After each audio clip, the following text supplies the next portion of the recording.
Hey, how you doing, everyone? Welcome to Mindset Live Friday Night Howl. I got some sound effects too. There you go. No expenses spared on this show. Thank you so much for tuning in. Thank you so much for coming by the Mindset Central channel on this Friday night, this Friday evening. It's still Friday night here in LA. I know that the rest of the planet moving like east is slowly like tiptoeing into Saturday, but it's still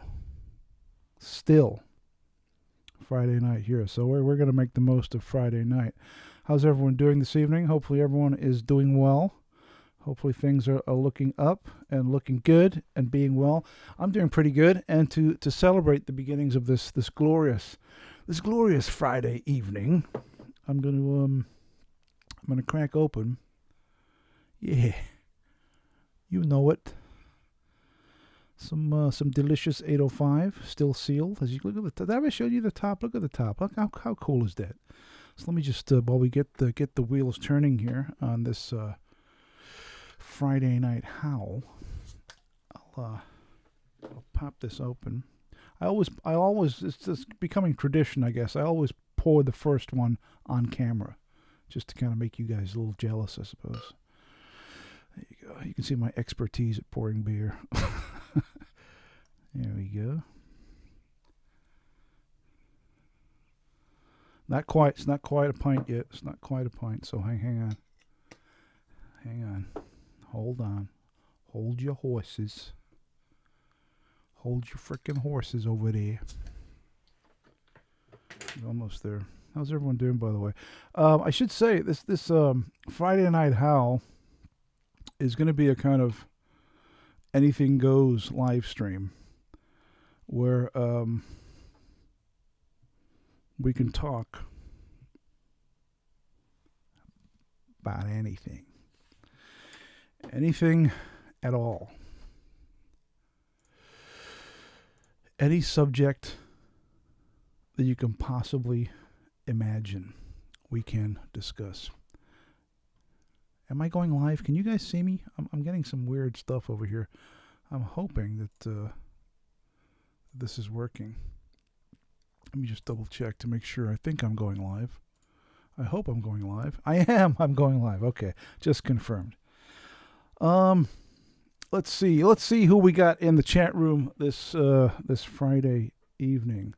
We got Punches Couches. What up, Punches? We got the number one fan. How you doing, number one? We get Medieval. Or is it like, how do you've done that like IV Medieval. So is it Medieval or IV Medieval? I don't know. He says, Medieval says, it comes in pints, I'm getting one.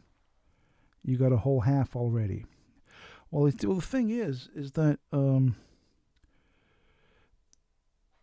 this is the only size bottle that it comes in, and it fills it like maybe up to here with one bottle. Then you top it up with the rest to give you a pint, and this is a real pint. This is a glass this is a pint glass from the UK. So cheers, everyone.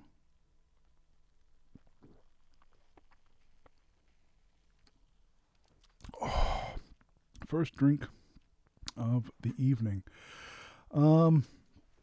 So last week, was it last week or maybe the beginning of the week, I did a live stream, and I said to the people watching, maybe I should wait till more people arrive. Maybe I shouldn't do this immediately.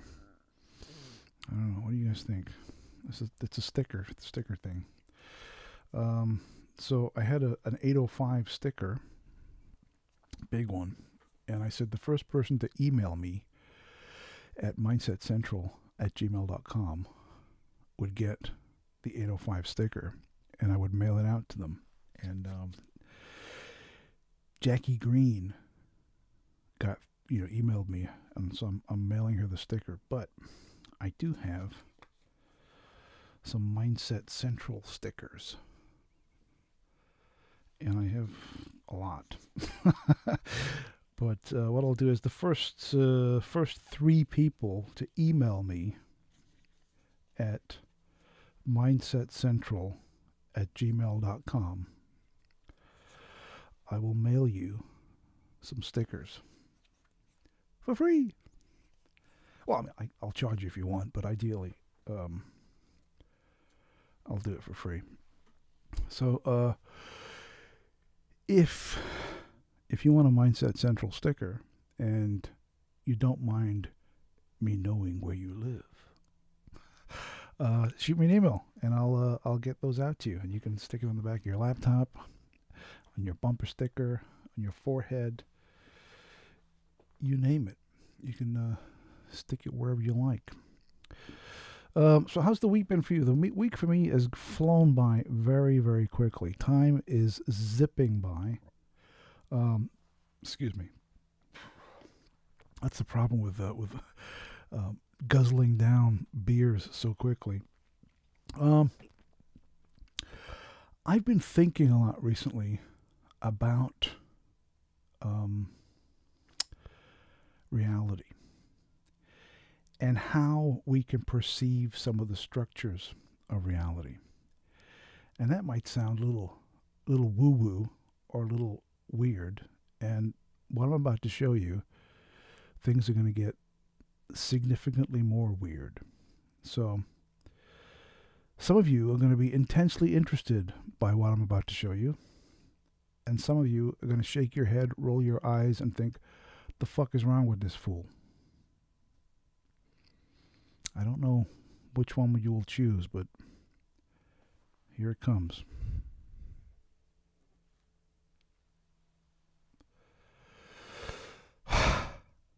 Here we go. So I purchased this about a month ago.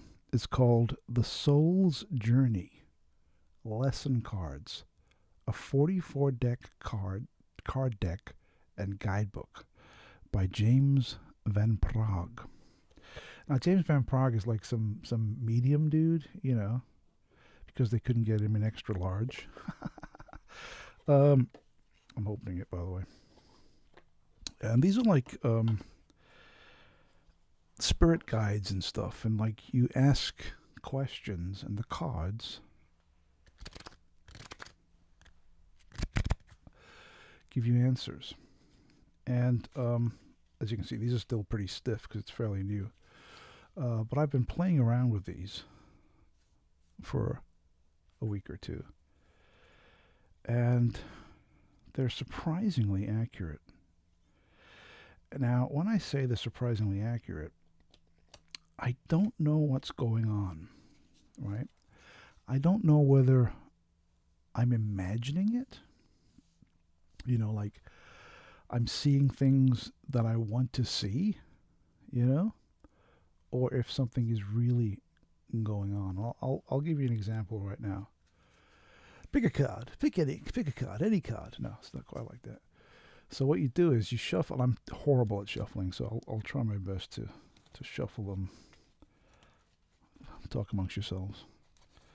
Yeah, I'm really bad at shuffling. So you shuffle the cards, and then you pick 3 cards from the top. First card was that the one? First card is your past. Second card is your present. Third card is your future.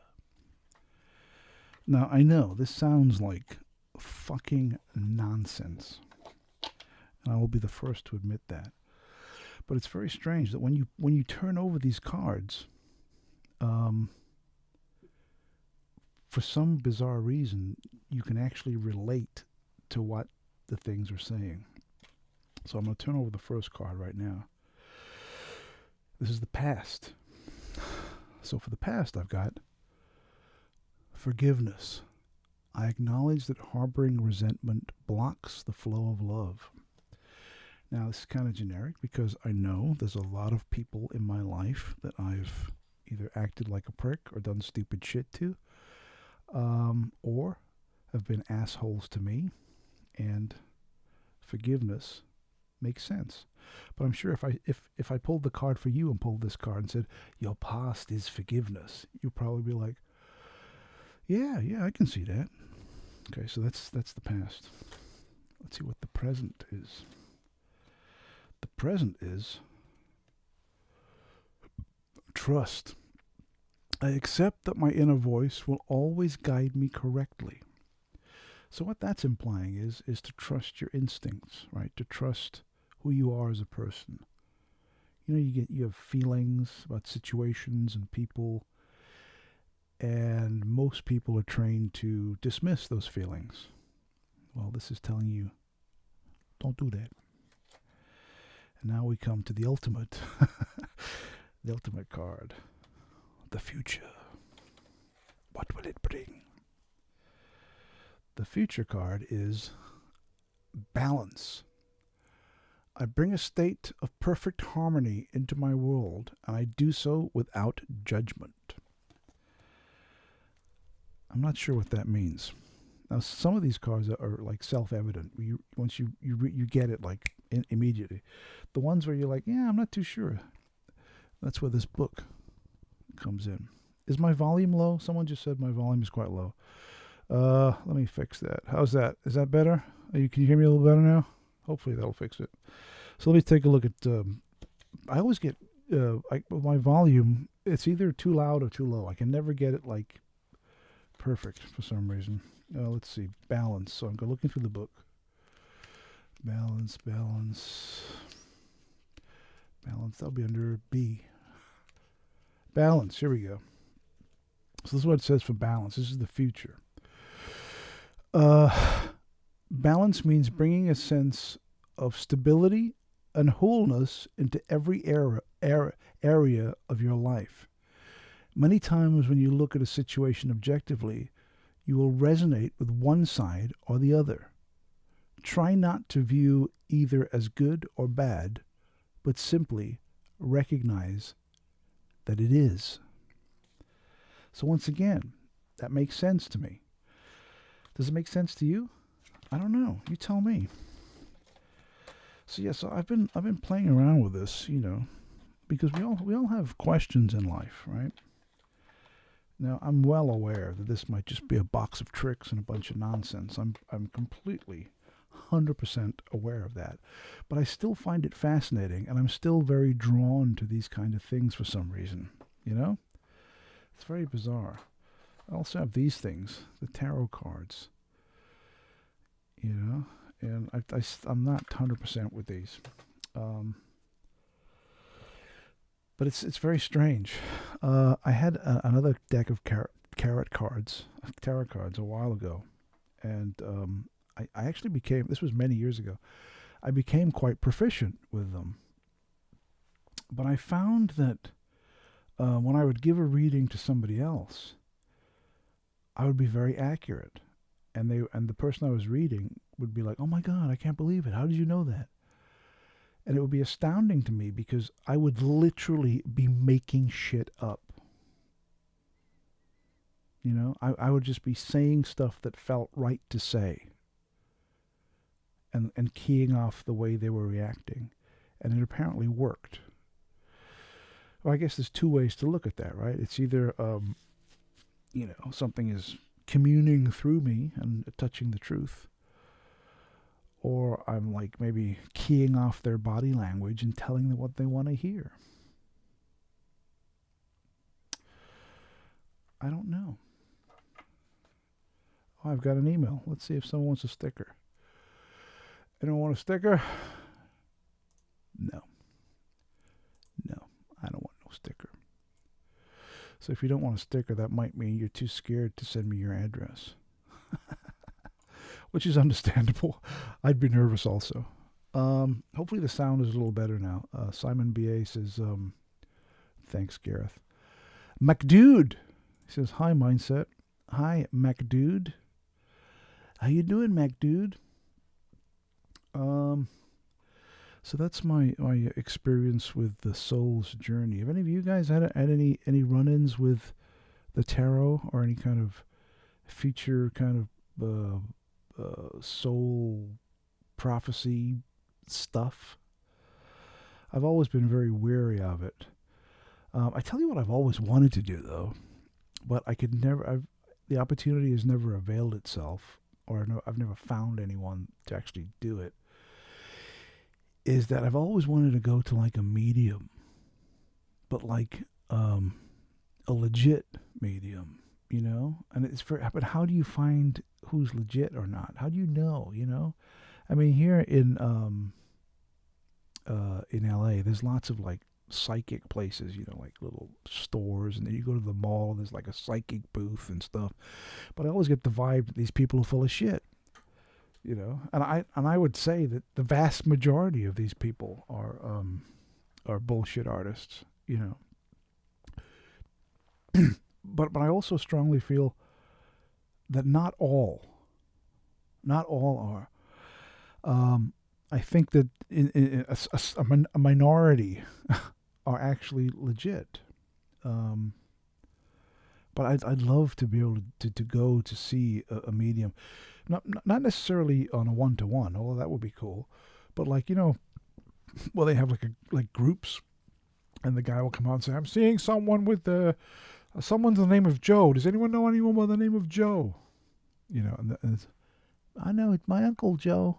Okay, he's standing next, you know, all that stuff.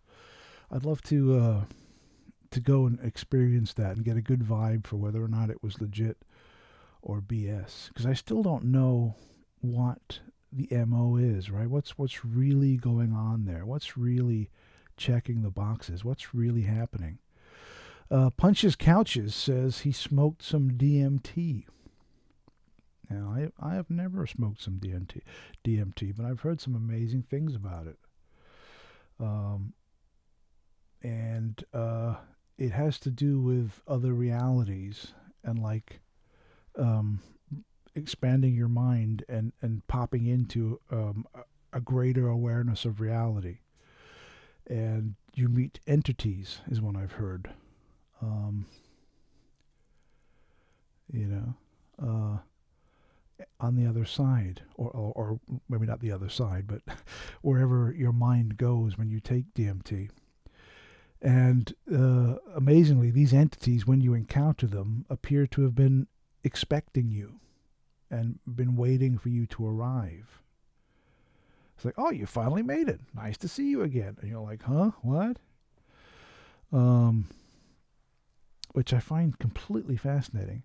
Another thing which is really intriguing about DMT is that the experiences that people have are very, very similar.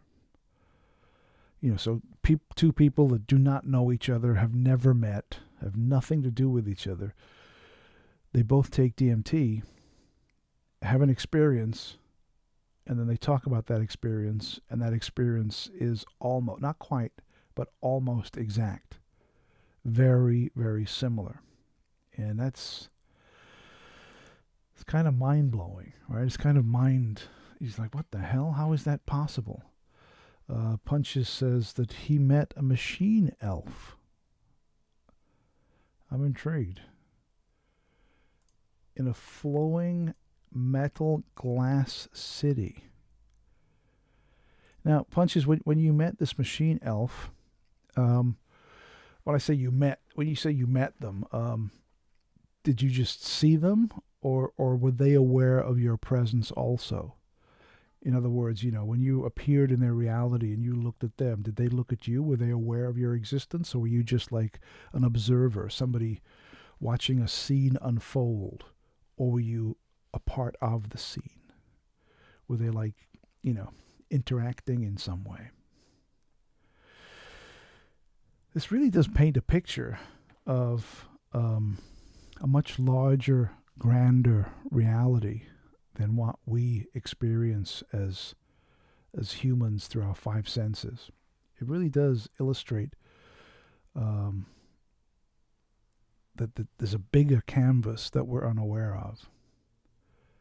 around us. When you look around us, you're looking at your screen right now. Whether you're looking at me on your phone, on your laptop, on your monitor, on your TV, whatever.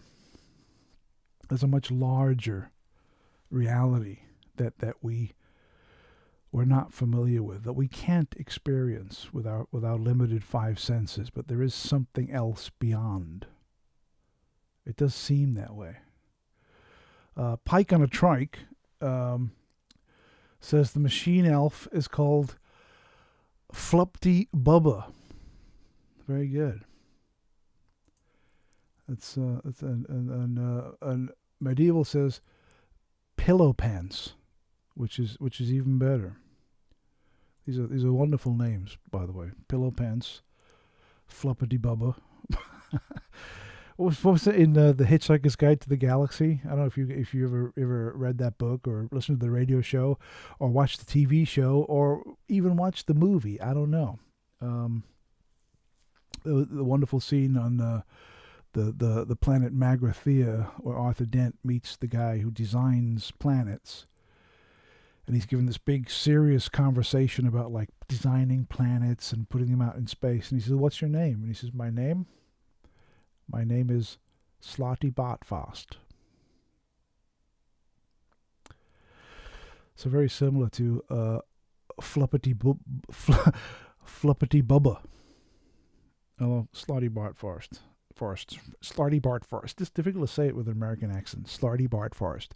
It's easy to say it with an English accent. Slotty Bart Fast.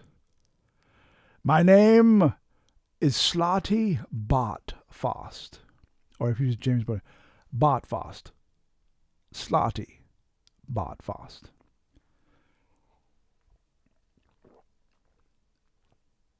Yeah. Hitchhiker's Guide to the Galaxy was a huge moment for me growing up. When I discovered that story when I was a kid, it was I became immersed in it because it was the first science fiction story that was also a comedy, which up until that point I always thought those two genres were completely apart from each other. I never thought they would ever, join, and Hitchhikers did that.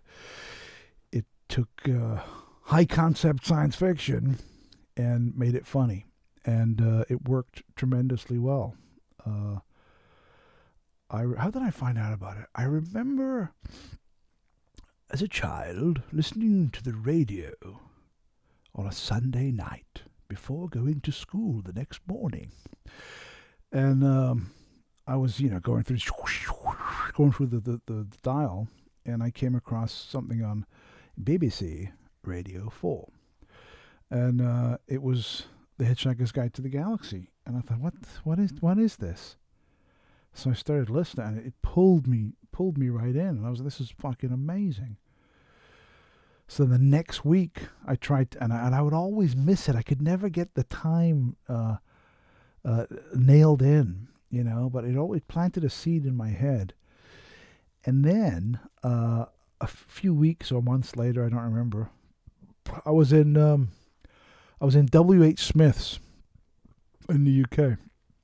I was looking through the books, and I saw a paperback of The Hitchhiker's Guide to the Galaxy, and I was like, "Holy shit! That's the radio show that I listened to." So I bought the paperback, and I took it home and I started reading it, and it sucked me into it, and it was like, holy fuck. And then maybe a year later, I was over my nan's house, and I switched on the TV, and I switched it on to BBC Two, and there was this show on, and this guy's name was Arthur Dent, and I was like, there's a TV show? And the next thing you know, I was hooked on and then that was it. I was done. It was game over. I was pulled right into the Hitchhiker's Guide to the Galaxy, and it's still a great story, and it's still really funny. Let's see what's going on in the. Let's see. Pike on a Trike says, "When are you and Matthew going to Area 51 and kidnap an alien? Wouldn't that be something?" I don't know, man. I don't think that's even possible to get in there. But I would love to do that. I don't know whether Matt will ever come over to the States, but if he does, we'll have to go on and explore and then get arrested and be shot by the cops. It'd be incredible, wouldn't it? Let's see. Punches Couches says, hang on, let me pull it up here. It was just one, I think, but it was a being with shifting mechanical Aztec relief of a human-like shape that was emanating the world I was in from his aura and pushing off geometrical colors. Wow, it's a mouthful. I would have just said, it's weird. No, that's amazing, though. I'd love to try it, just to check it out, to see what would happen. I had an experience, must have been 2001, 2002, around that time, where I tried meditation, the sensing exercise. And I was alone in the house, and I thought, you know what, this is the perfect opportunity. I want to try it. And I lied down. And with the sensing exercise, what you do is you direct your attention to your body. So you start with your toe, and you visualize your toe in your head. And then you gradually go, toe to foot to leg, and then to your whole body. And it puts you in like a trance state. And I tried this, and it became very disturbing to me because I started to sense a presence in the room. I started to hear voices like whispering, and I immediately got up and walked outside, and it freaked me out a little bit, and I've never done it since. And I keep thinking, you should try it. You should go back and try it. But I've never gone back and tried it again because it freaked me out so much because it really, really worked. What was going on? Maybe I was hallucinating. I don't know. But it felt like there was somebody else in the room and I could hear like talking that I couldn't understand. Let's see. Mac Dude says you and Maddie would be epic. Yeah, it would. It would be epic if he came over, and we did some stuff. I don't know. It would be cool. I think it might be kind of scary though. Do it again because the shit I see him doing in the UK, it always freaks me out a little bit because doing that over here it's very different. The cops in the UK, or the policemen, the bobbies, you can actually, they can still be dicks and they can still treat you like shit and fuck with you and stuff, but you can at least talk to them, and that they might beat you up and they might kidnap you and take you to a cell, but they're not going to kill you. Whereas over here, yeah, that can happen. And I often wonder, some of the shenanigans that Matt gets up to, climbing into buildings and exploring, doing that over here. In some instances, you're literally taking your life in your hands, and I don't know if I would be comfortable in doing that, if you know what I mean. I did go to Area 51 though. In around 2015, 2016, I think it was. Me and a friend of mine, James, my friend, we were in Las Vegas for work, and we were there for the weekend. And on Sunday morning, we were just going to drive back to LA. And I said to him, on Saturday night, I'm like, dude, let's get up early tomorrow, and let's drive to Area 51, and we'll go to the Little Ailey Inn. And he was like, fuck yeah, let's do it. So we did. So we got up early, we checked out of the hotel, we loaded up the car, and off we went. And I think it's like 70 miles outside of Las Vegas. So we drove all the way up there, and it was amazing. I mean, we didn't go to Area 51, obviously, because you can't get into Area 51. But We got to the Little Alien. We went in. We had a burger in there and stuff. The thing that really got to me though is that when we were driving out there, and you're on the road, and it's very, you see the mountains in the distance, but it's very flat, and you're on the road, and if you look to your left or to your right, all you see is just like empty space as far as the eye can see. And there's no power lines, no telephone lines, nothing, just empty space. And we pulled over. We pulled over on the side of the road, and we got out, and the silence was deafening. You literally could hear a pin drop. There was like no sound, like nothing. And you could walk out into the middle of the road, because there's no other traffic. There's no other cars anywhere. You're the only car on the road. There's nothing there, absolutely nothing. Complete silence. No birds, no animals, just silence. And it's very, very strange. It's a very strange, unworldly, otherworldly feeling, and it really hits home that you understand why they built Area 51 out there, because you see the mountain range in the distance, and you know that right on the other side of those mountains, that's the base right there, over the top of the mountains, on the other side. But yeah, it's completely desolate. There's nothing out there. When you drive into Rachel, Nevada, where the Little Alien is, there's nothing there either. There's the Little Alien, which is like the little diner, and then there's a few little mobile homes, little caravans and stuff all over the place, and a few little sprinkle, but that's it. Nothing else. Completely deserted. And I guess living out there it's a blessing and a curse, right? I mean, it's wonderful because you're completely alone. You don't have to listen to bullshit, and it's quiet, and it's nice, and it's calm. But also it sucks because if you want to buy anything, if you got to go grocery shopping, you got to jump in the car and drive for an hour and a half, to get to the market to buy supplies. You drive for an hour and a half.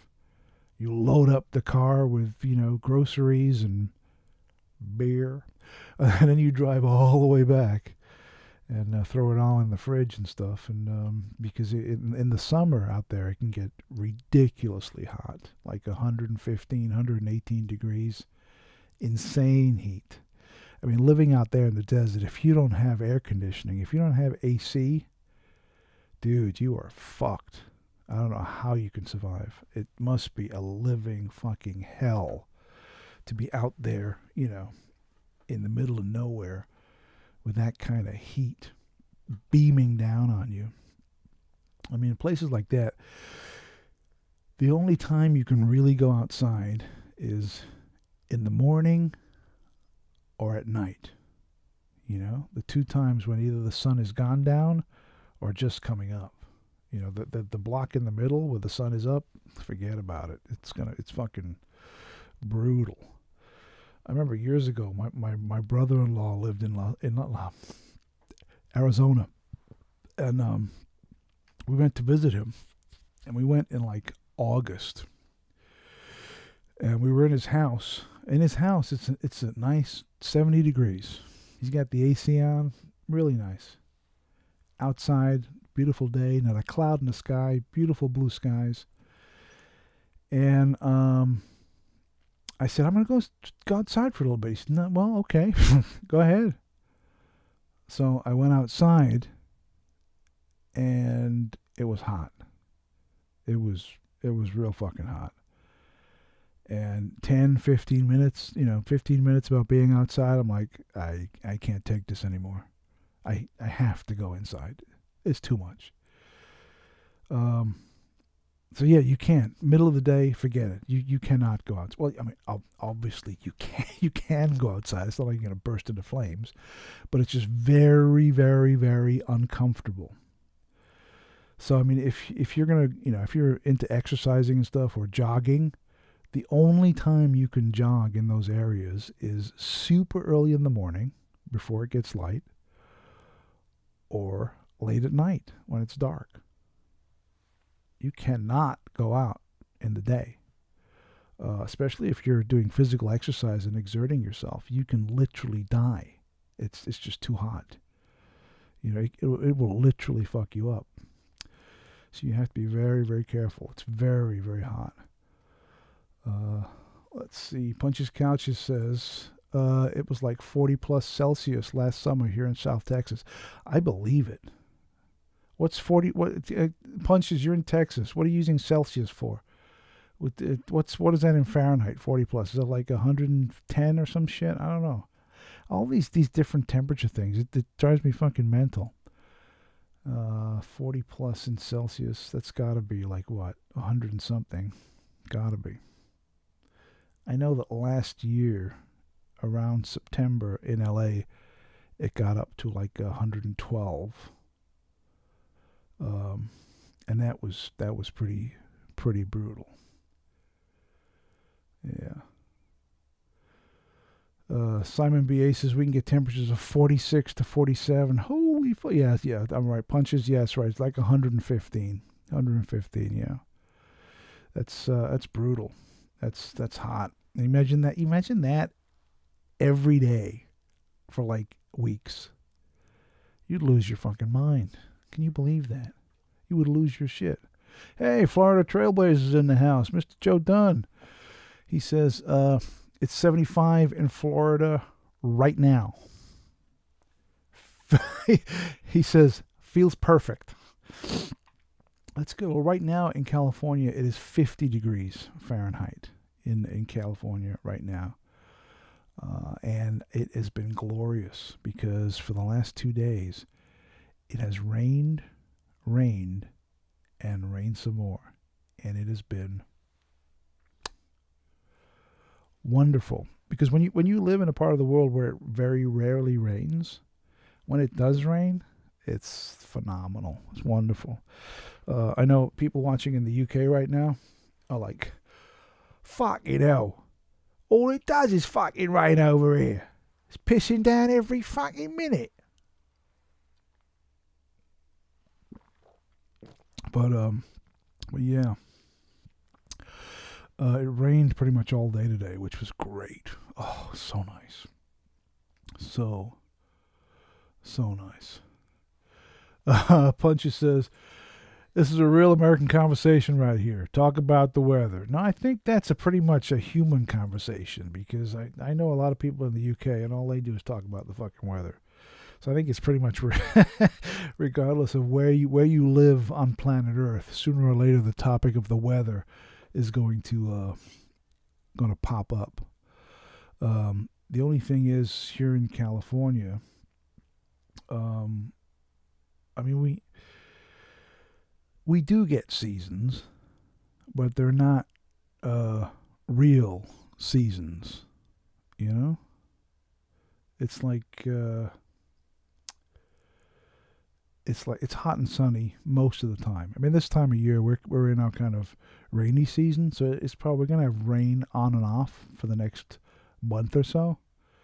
But by March, April, that'll be it. It won't rain again until next December, January. There'll be no rain. Let's see. Anthony Nichols. Good evening, Gareth from Port Albert. Right, Anthony, how you doing, boy? How's it going? There he is. They're all coming in now. Florida Trailblazer says, how are the fires? The fires are no more. With all this rain, the fires have gone bye-bye. But what happens is when you have vast fires that take out fucking hundreds of acres, when the rains come, all that space becomes mudslide. and we get huge mudslides that fucking flow down valleys and shit. Because all the topsoil and all the trees have all been burned away. Burned away to nothing. So it's still Friday, so we're still doing the Friday night howl here in California.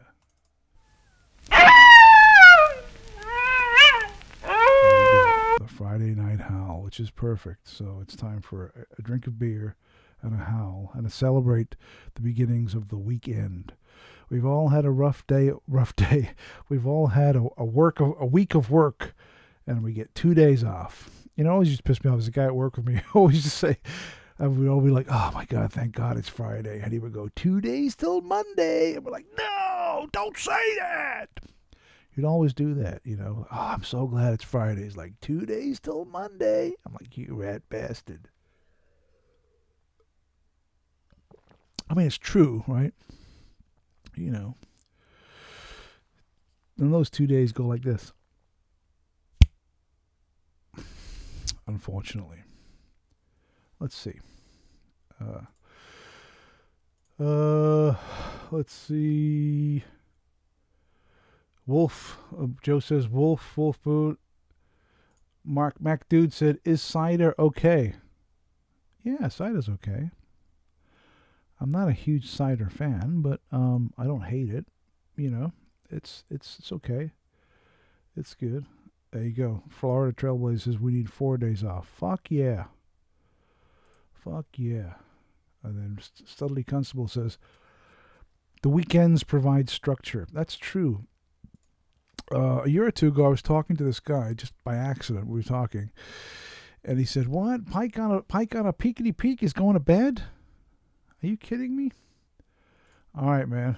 Good night. Have a good night's sleep, Pike. We'll talk to you later, dude. Have a good one. He was retired, and I was like, "Oh man, that's great.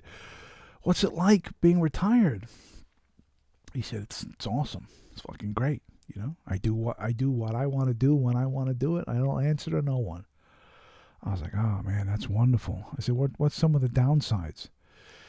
He said, "The downsides are you lose track of time, and weekends are meaningless." I'm like, "What do you mean?" He said, "Well, you know, when you were working Monday through Friday, the weekends were always something to look forward to, right? Because the weekends would happen. And you're like, oh, it's the weekend. Well, now that you have every day off, you don't have that feeling anymore. So he said he kind of laments the loss of the weekend feeling because he no longer feels that because I guess every day is every day is the weekend now, you know. So he doesn't have to have that feeling of being, you know, it's fucking Saturday, yeah. He doesn't do that because every day is Saturday. But you lose that feeling, you know. Later, Pike. See ya. Pike should change his name from Pike on a Trike to Captain Pike. Captain Christopher Pike of the USS Enterprise. Yeah. Yeah. So there you go. And I think are we going to be able to retire? I don't know. I don't know if we are or not. You know, the way the economy is, maybe we'll never be able to retire. But we shall see. Retirement. Should have won the fucking lottery last week. Bastards. Fucking $1 billion. Some fucking retard in Maryland won it. Why can't I win it? Those fucks. It's not right. Have you noticed, too, that the people who win the lottery are always well off? Have you noticed that? Some guy who already owns, like, I own 240 acres of farmland, and I just won the lottery. It's like, get the fuck? Why can't some guy living in a fucking studio apartment win the lottery? It's so bizarre. I guess it goes back to that old saying. Money goes to money. You know? Money goes to money. It's a trip. It's crazy. I still have my. I think I might frame these fucking things. I don't know. I still have my lottery tickets right here from last week. I bought the Powerball and the Mega Millions. I bought $20. I bought two. You know, each $10 each for these fucking things. Didn't win a fucking penny. What a rip. What a fucking rip. Well, you you live and learn, I guess. So this evening, so today I worked from home today because I had some projects that had to be completed. Oh, we have someone joining the stream. We have my good pal Percy, Block City. Let me bring him in. Let's bring in the personator. Absolutely, here he is. It's the personator. Good morning. He's playing the drums. He's got the drums. Hang on, I got to get a headset. Am I on here? Hey man, how you doing? Hey, I'm doing great. You doing How good? you doing? I don't know, dude. Yeah. Can you put So, put your gain up a little bit? It's a little bit low. oh yeah, totally. There we go. How's that sound? That sounds Sound amazing. sounds a Welcome to little the bit show, better. man. How you doing? It's Welcome good to to the see you, show. buddy. I've just been yapping away for the past 45 minutes, talking to the guys in the chat room. We've been having a good Nice. old chat about the lottery last week and why I didn't win it because, you know, uh, You're telling me the fact that you woke up in the morning and breathed in air is not the lottery in itself? Is that what you're telling me, Garrett? it's not the fucking lottery, me, buddy boy. Uh, yeah, I want some money. I know what you mean, I want, I especially want, that amount of money. dude, $1 billion. Yeah, it Can was you near it, right? No, it didn't can hit a you billion, did it? It was a billion. Can you imagine if I won $1 billion? Can you imagine how much money I could donate to the Trump campaign? Oh my god, dude. Can you imagine how much money I could give to Al Qaeda? He That'd be would amazing. love you. He'd be doing this dance for you. Mm-hmm. Love that He'd be doing dance. the Can't stop thing watching it. thing over here. So let me introduce you to the audience here, the people that have tuned in. We have a sprinkling of people Awesome. from Texas, from Canada, and from the UK. All right. Love it. So I they're love it on out. they're on right now. And what's I love amazing, it. we gotta give a round of applause or something to the UK people because they're hang on if I can find the applause fucking thing. No, I don't have it because they're it's This uh guy. it's it's like fucking 5 in the morning over there. Yeah, it's 4:47 a.m. in the UK, and we have some people from the UK on, Oh man, so which that means it's been a long evening, it's or yeah, or the or early bird is getting the worm. yeah, One or the other, could be. you know. Could And be. if it was, I mean, both of those to me, good in my book. You know what I'm saying? You either had a really long night, you're putting it to bed 5 a.m., Uh huh. or you're getting up, about to conquer the day. I'm with both of them. Yeah. Yeah. Both. So this is the Mindset Friday Night Howl. There we go. We get the howling up. And we're going to talk about literally anything. Anything goes. All It's right. in fact it's the beginning of Indiana Jones and the Temple of Doom, and the musical number has just started, and it's anything goes. Bum, bum, bum, ba-dum, ba-dum, bum, bum, bum. Anything goes. Hey man, I just got to give a shout out. Rest in peace, MF Doom. Oh That's yeah, all I that's got. right. That's all I got to kick it off with. He died what Both a last week? No, no, both he died a in October. on Halloween, man, my Yeah, man. Halloween, yeah, he died in October, but they didn't release it until like was it the New Year's Eve. New Year's Eve? Yeah. I wonder why that is. Why would they do that? Why would they keep it on the down low like that? He's not dead. Yeah, With Elvis, that's what I'm thinking. It's just some kind of Tupac. scam. Yeah, he's with Elvis Tupac. Okay. Yeah, That's the only logical explanation. it's very strange why they would keep that like It that. You know, is. it's very, very, very strange. I mean, I get it. You know, he was a musician who hid behind a mask. Right? It Hmm. wasn't about the person. It was about the villain. The villain. But yeah, man, he was, high held in high regard in hip hop. Yeah, yeah, You yeah, know, for sure. I mean, seriously, you know. But yeah, interesting the way they approach that. Yeah, yeah. We get Anthony Copeland says, "I'm in the UK. Whereabouts in the UK, you Cheers. Anthony? What part of the Great Sceptred Isle are you located?" Oh, we got Johnny Webb. Yo, Johnny, how's it hanging, motherfucker? Hey, you Johnny, doing? how you doing, Johnny? Johnny says, "Morning, Squire." Very good. And That's great. Love it. Love the energy. Studley Constable says, "If I win the lottery, I'm reopening the old video arcade in my hometown." Yeah, that's That'd be fire great. right there. That would be cool, man. The whole video arcade, so people could fucking piss away all their money playing Space Invaders and fucking arcade shit. Hey, man, as long as we can get back to getting to arcades and being able to socialize, I'll piss my bucks Fuck. down that fucking drain, dude. I'm fucking tired of being locked up. Locked up. Yeah. I collected all these records in 5 months. That's all I've been doing. Yeah, you just like, what else are you gonna do?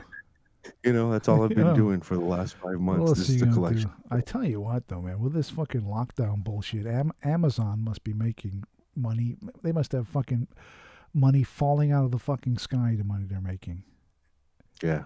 Absolutely. I think they goddamn actually have fortune. a money tree. I think I they've think so. created that They money have. tree. Just go to the tree, shake it a little bit, and Yeah. Shake there the you tree. go. $1 billion. $1 billion.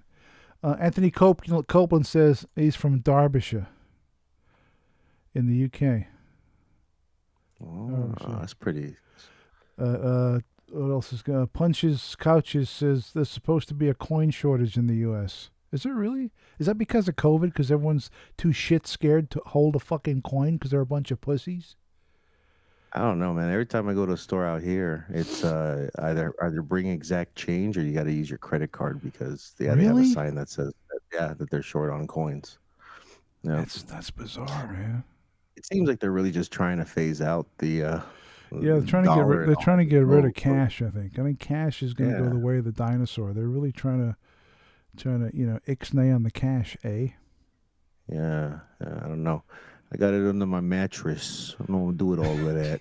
Yeah, trying to get rid of cash. Let me just get you lined up here. Hey, there he is. I can see your full screen now. This is Percy. How you doing over there, Percy? Hey, cheers Cheers. to all of yous. That's an awful lot of records you have there, sir. Love it, man. That's what we do out here. We dig. Hey, how did those records turn out that you picked up, man? I'm fun. I never asked you. I was waiting for this. I'm very glad you asked because I have them right here.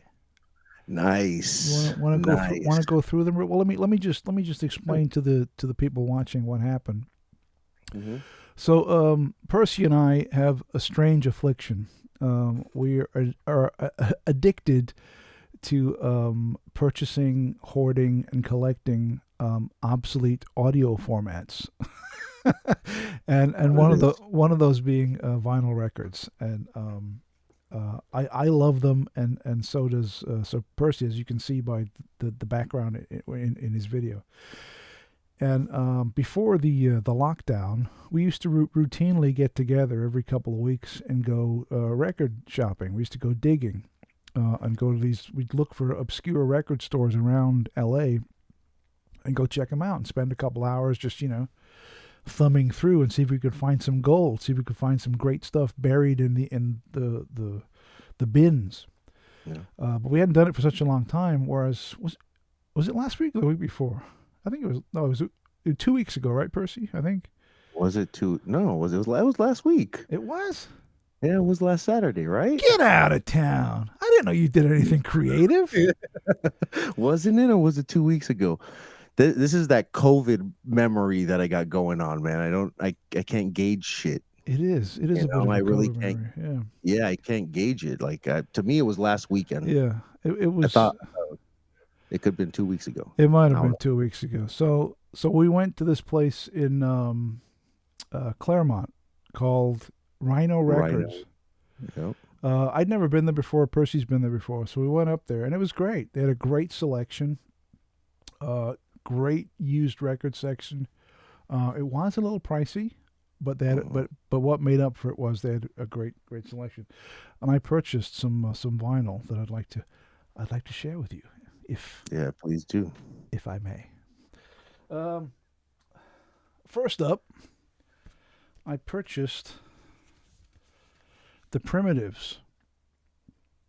So the Primitives are a rock band from the late '80s, and I don't know if they made a lot of records or not. I'm not sure, but this was their first album that came out, Awesome. 1989. Great year. Yeah, it was a great year, and they had their big hit from this was Crash. Are you familiar with this? I'm gonna crash. You better stop, yeah. Yep. I'm gonna. Yeah. That's the Primitives right there. So I bought this. Dude. This was a used album for like $4.50 or something. $4.50. That's come up. It's in great condition. First U.S. pressing. Very nice. That's a come up, dude. Yeah. $4.50. Boom. You know, people are out here paying $30, $35 for a fucking John Bon Jovi record because they're repressing in 180 grams. Well, got one for $1.99 at the record store. Yeah, I got a story Just right gotta here. dig. Let me through. So, do you guys know who Beth Gibbons is? Beth Gibbons. No? Beth Gibbons. Gibbons. Billy Gibbons. From ZZ Top, Billy Gibbons. I bought his guitar from Billy Gibbons. But Beth Gibbons, she's the vocalist from Portishead. Remember Portishead from the 90s? And she released her birthday just passed a couple weeks ago. Oh, I did? Okay. Yeah. So she released a solo album, and I was reading a review about it, and the review was the vinyl, and they were saying that not only is it a great record, but the audio quality on the vinyl was fucking phenomenal. So I was like, well, I gotta buy this fucking thing. Yeah, of course. So I went looking for it, and I could not find it cheaper than $45. So this weekend.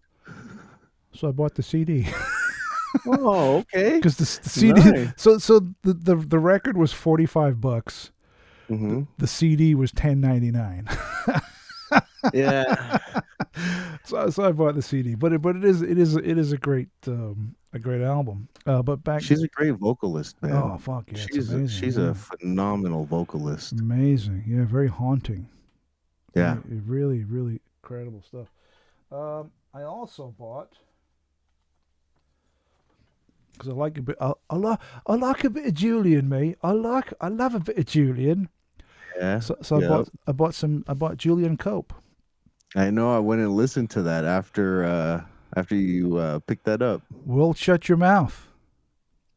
Pretty good, man. It's good fucking stuff. Amazing. It's a great track. Good stuff. This is like the EP. So there's only 4 tracks on it, and the main one is his big hit single. World Shut Your Mouth, Julian Cope. And I was completely floored by how good, how well composed music they have, dude. I liked it. I really enjoyed it, and I'm just like, how come I've never heard these guys before? Yeah, it's great. Like Julian Cope. Band. Julian Cope used to be with Teardrop Explodes, which was like an early '80s alternative band. And then he split from Teardrop Explodes and went solo. What label were they on? If you don't remember, I have no Teardrop. idea. I wonder who put them out. I don't know. And I also bought. I bought this record, Elvis Costello, Blood and Chocolate from Napoleon Dynamite. So I've had this album on CD forever. Since I was a teenager, I've had this album on CD, and I've listened to it 1 billion times. But I've never listened to it on vinyl until I got this, and I was fucking blown away. All The the stuff that you missed, oh, that you've dude, met, right? dude. Yeah, The audio quality on this record is 1,000 times better than on the CD. I was like, "Oh, is this the same fucking song?" Like yeah. the mix is different, the detail, the audio. It's like holy shit. And what a great record this is! Blood and Chocolate is wonderful. Elvis Costello in the Attractions, Napoleon Dynamite, incredible. Yeah. That's one kind of tip that I give people who like to be snobs about you know, maybe somebody picking up vinyl or an older type of media is that, take an MP3 song that you really enjoy or even a CD and take that same song on vinyl and listen to them, and they're drastically different usually, unless they pressed that up like crap, and which is not usually the case. You get a whole different listening experience Yeah. with vinyl. One album that really stood out to me and like that was um, Nine Inch Nails, The Fragile. Oh When I yeah. heard when they re-released The Fragile on vinyl, and I sat there and listened to it, man, Dung I dung feel dung like dung it was a dung dung dung different dung. album than I listened to On back in high CD. school. Yeah. You know what I'm saying? Yeah, Yeah. Yeah. For that was sure. the format that I had. Um, but yeah, man, vinyl is a great medium It's the for bomb. music. Another record I got, I didn't buy from the hall that we went to a week or two ago. This is one I bought this on Amazon. This is Luke Schneier and the Altar of Harmony. This Mm, is an ambient album, which is staggeringly good. mm. And all it is this dude playing an electric slide guitar, Interesting. and No, it is no other sounds, just the just electric slide guitar that he had. lots of feedback and with Okay, on he, an he electric doesn't slide guitar. But it's he doesn't layer in layering, yeah, any. but it's fucking Okay, incredible. that's pretty Really cool. good. I would definitely advise people if you feel like ambient music, if you like music that's just like you can put it on the background and really get into it. Yeah. There it is, right there. Kind of like Tangerine Dream. And last but not least, this next one I got as not because it's a great record or anything, but I got it because I'm a completist, and this is an album that I've always wanted to get, but Hmm. I didn't have it, so I got this for my collection. This is Season of Glass by Yoko Ono, Why, and dude? Aren't you, dude? That's gonna your whole collection's gonna break up now. yeah, that's The right. whole This collection's gonna fall apart she's because you gonna picked that up she's breaking up the collection immediately. Um, immediately. this record has been out of print for I don't know how many Is years. that's an original pressing, Yeah, no barcode, dude? no barcode. And the What? thing that's crazy about this is the first album that she released after the murder of John Lennon, and on the Mm, cover are his glasses that he wore yeah, when with he was blood. shot, with blood all over Yeah, the glasses. So this is Seasons of Glass by Yoko Ono. This is the last one I bought from our little excursion into digging for that's ancient. cool that you found that. Yeah, totally. This has been out of print for years, Yeah, and it's in great condition. dude, that's awesome. Great Those are condition. great. That's one reason why I really enjoy going to Rhino. You may, yeah, pay a little bit more, unfortunately, but I mean, like 450 for a record, that's not bad. Yeah, dude. I I mean, that's why I mean, I do still buy mhm. new records. I still do, but for me, my kryptonite is used Yeah, because when you're digging through there. I mean, all right, 95% of everything in there either is garbage or you don't give a fuck about it. yeah, But for sure. every once in a while, dude, you'll find something and you're like, oh my god, and it's like Yeah, you're yeah, off to the races. It's amazing. yeah, dude, for Yeah, sure, it's for great sure. stuff.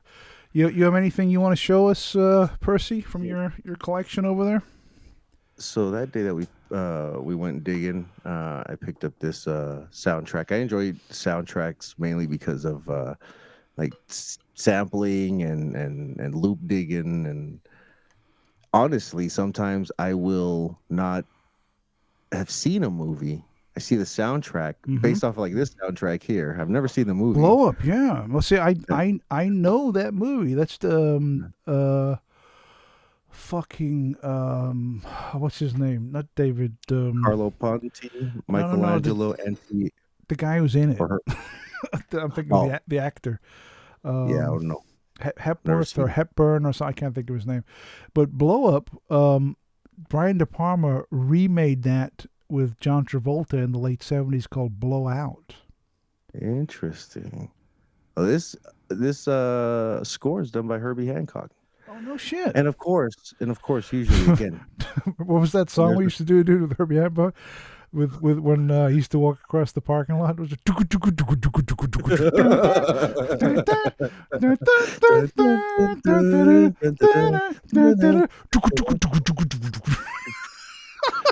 Dude, love it, love it. I got that on vinyl somewhere in there. Um, but dude, yeah, of course, as I told you when we were digging, a broad, half naked broad on the front. That's always a Hey. good record, Well, you told and me it that is. at the if you're not familiar with the music, if it's got a naked chick on the cover, it's gonna be hot. It's gonna be fire. You're gonna have Fire. yeah, That was the fire word you used. music, dude. Yeah, it's gonna be Fire fire. music.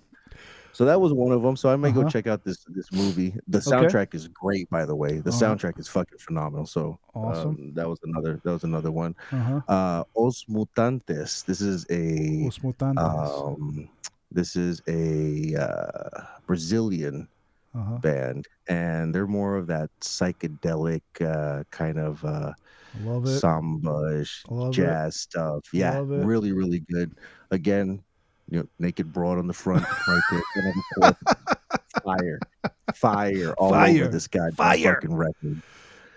So that was a cool pickup. That was a nice find. Uh huh.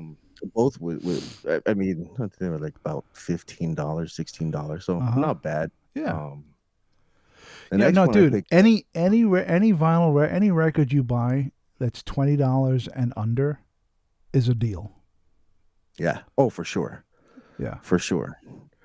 Like these records now, I definitely didn't pay $20 or under for, unfortunately. But it's more of support of an independent artist, Mm-hmm. right? Okay. That's one thing that I'm huge on. Sure. Is when I'm digging through Bandcamp and I come across Oh, a good dude. artist and they have their Bandcamp. vinyl available, Uh huh. dude, you gotta pick it up. You have to support. I can go on Soul Seek or one of these find the Mm-hmm. flag, download them, and away we go. But I want to support these Yeah. Yeah. artists No, I agree because completely. it's a good craft with what they're putting out. And these guys right here, it's Nicholas Craven and Ransom. Nicholas And Craven. No, Nick Craven, his brother Steve Craven, he invented AV. the Steve Craven. Yeah. And this album is called Director's Cut Scenes 3. Nice. What's really cool is a He's lot of the got fucking some Freddy action going on there. yeah, and if you look at the names of Oh, the you got songs, they're like Blackula, Dust Till Dawn. yeah, Oh, that's fucking awesome, dude. The yeah, it's really, Shining, really cool. Really, really enjoy this. These guys are doing some really cool stuff in that's hip hop. killer. And then the other one, if you're a hip hop head, then Uh-huh. you've heard of the Alchemist. Alchemist has done music for everybody. Jay-Z, Gangstar, Dilated Peoples, Everlast, right? Like, Oh yeah, um, but he put out this album with yeah. Freddie Gibbs called Alfredo, and is a really good album, dude. If you're into hip hop and you really Alfredo. enjoy, yeah, if you enjoy The Alchemist Uh and huh. Freddie Gibbs, check that out, man. And Excellent, dude. um, yeah, those are the few that Nice I had haul. here. Um, the most recent pickups, if you will. Very very nice haul. You got Thanks. if you got anything on the way. So yes, actually, I mean, I don't know if you could tell based off of this this little bunch of records, but I'm a huge Sade fan, Are you really? and oh yeah, dude. I was gonna I I was think gonna ask you if you think that Your Love Is King. oh it is. Hmm. It's man, yeah. I'm the king of sorrow. Some would say, right? You know what I'm Your saying? love You know is what I'm saying? But king. most people think that I'm the smooth operator, which I don't mind. Oh, You know. there you go. You're the Yeah. smooth operator. S- So Fat Beats released her whole catalog, Uh huh. the entire catalog, which on vinyl, which they don't have them all. Did you get them? Um, Did you buy them all? yeah, I ended up doing that, but I Uh did huh. that like last year, dude, and it hasn't shipped or anything. I Oh think it's fuck! gonna be one of those I just had fucking. like 2 or 3 years ago. You got the ultimate Back to the Future box set on vinyl. Do you Want have to it see at it? hand so you could show everyone watching this amazing? Bump bump bump. Yeah. Check this shit out, guys. This is amazing. This it's like a exclusive, one of a kind box set of Back to the Future 1, 2, and 3. I bet he hasn't opened it. I bet it's still sealed. Let's see if you can find it. Let's see what's going on here. Uh, No. no. No. This sucker's electrical. But what I need is a nuclear reaction to generate the 1.21 gigawatts 1.21 of gigawatts. electricity.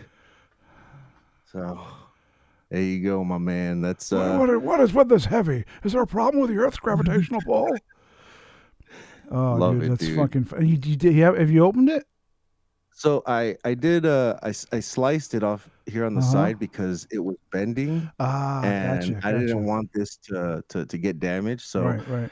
I sliced a little slice in it, open it up. I've never taken them out. I've never seen the record. I don't know Oh if man. they're scratched or not. It was more of a collector Are you collection reason why I got it. are you going to open it?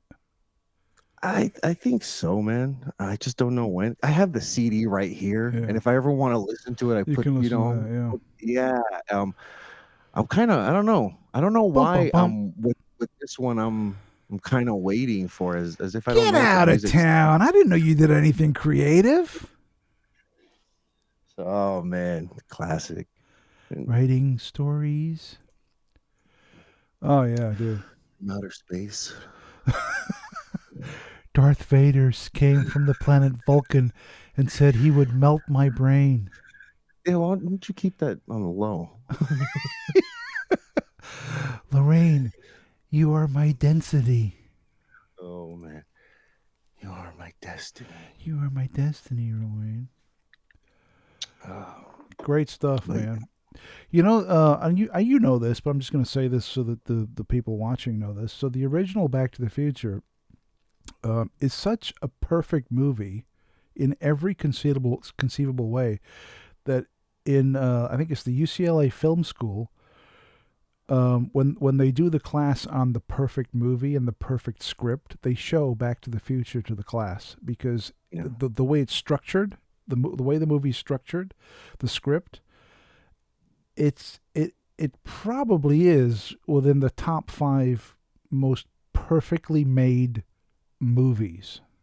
oh, You know, and it really it is. is. It's a truly perfect movie in every way you can think of. It's amazing. It is the Uh, greatest movie ever made, man, hands down. it's great. It is wonderful. Medieval says he has to wait until 2025 to open it. I like that. There you go. I like that. You gotta wait, dude. Yeah, I should. I Yeah. should. Good. It's your kids, Marty. What do they What- become what- assholes or something? Oh man, that's great.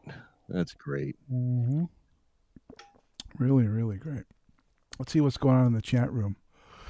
Let's see. What the hell? What the hell is? Oh, here we go. Medieval says Beverly Hills Cop, Axel F. Awesome before it became Crazy Frog.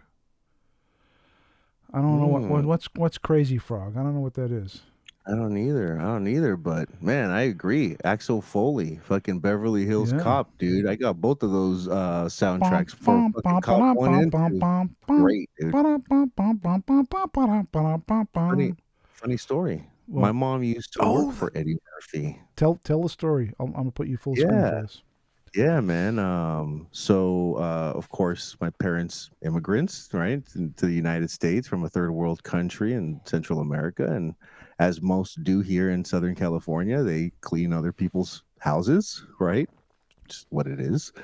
And so she got plugged up and working with Eddie Murphy, and it was quite interesting, man. It was got to go to his house and hang out and meet him and his family, and So when you were a kid, you were hanging yeah, out with Eddie Murphy at his house. yeah. Oh. Not Michael Jackson, Eddie. Just make sure Hey. we Oh. don't get the lines twisted. He you, came around a couple times. you lucked out there.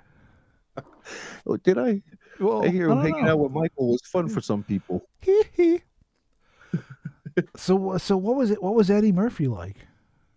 Oh man, I only met him a couple of times, and both times very nice. But he wasn't sitting around talking to the maids' kids. You know what I'm Yeah, saying? yeah, Just yeah, for sure. passing by. Hey, how you doing? You know, and on he went. I actually have one of the shirts that he wore in Beverly Hills Cop 1, the one that says Detroit Motor City. No I shit. actually still have that fucking shirt, dude. That's the one piece of memorabilia Oh, that I that's kept awesome. that we had. Yeah. So when you were over there with Eddie Murphy, did you party all the time? All the time. Party all All the the time. time. All Party the all the time. time. Party. I actually have You that have that. vinyl You have here, that vinyl, huh? Oh, signed by that's him right. to Yeah, my you mom. autographed. Yeah. Yeah, autographed to my mom. So crazy, man. That's Fucking Eddie badass. Murphy, dude. That's badass. Eddie Murphy. I've always been a fan. Oh Even no, when dude, he was he's making trannies, genius. I didn't Genius. care. Like No, he you was that fucking genius. you pulling hooker trannies, that's not my business, bro. But your art, pretty good. Well, I mean, Pretty good. they keep hanging that thing over us that he's going to go back to stand up, right? You know, he signed some deal with Netflix to do like 3 stand up specials, Is and that true? that well, allegedly, you know, but if it is, I can't fucking wait, man, because his Yeah. stand up is off the charts. It's Yeah. phenomenal. And so if that shit is true, and he's done some stand up for Netflix, oh my god, it's gonna Yeah. be Yeah. incredible.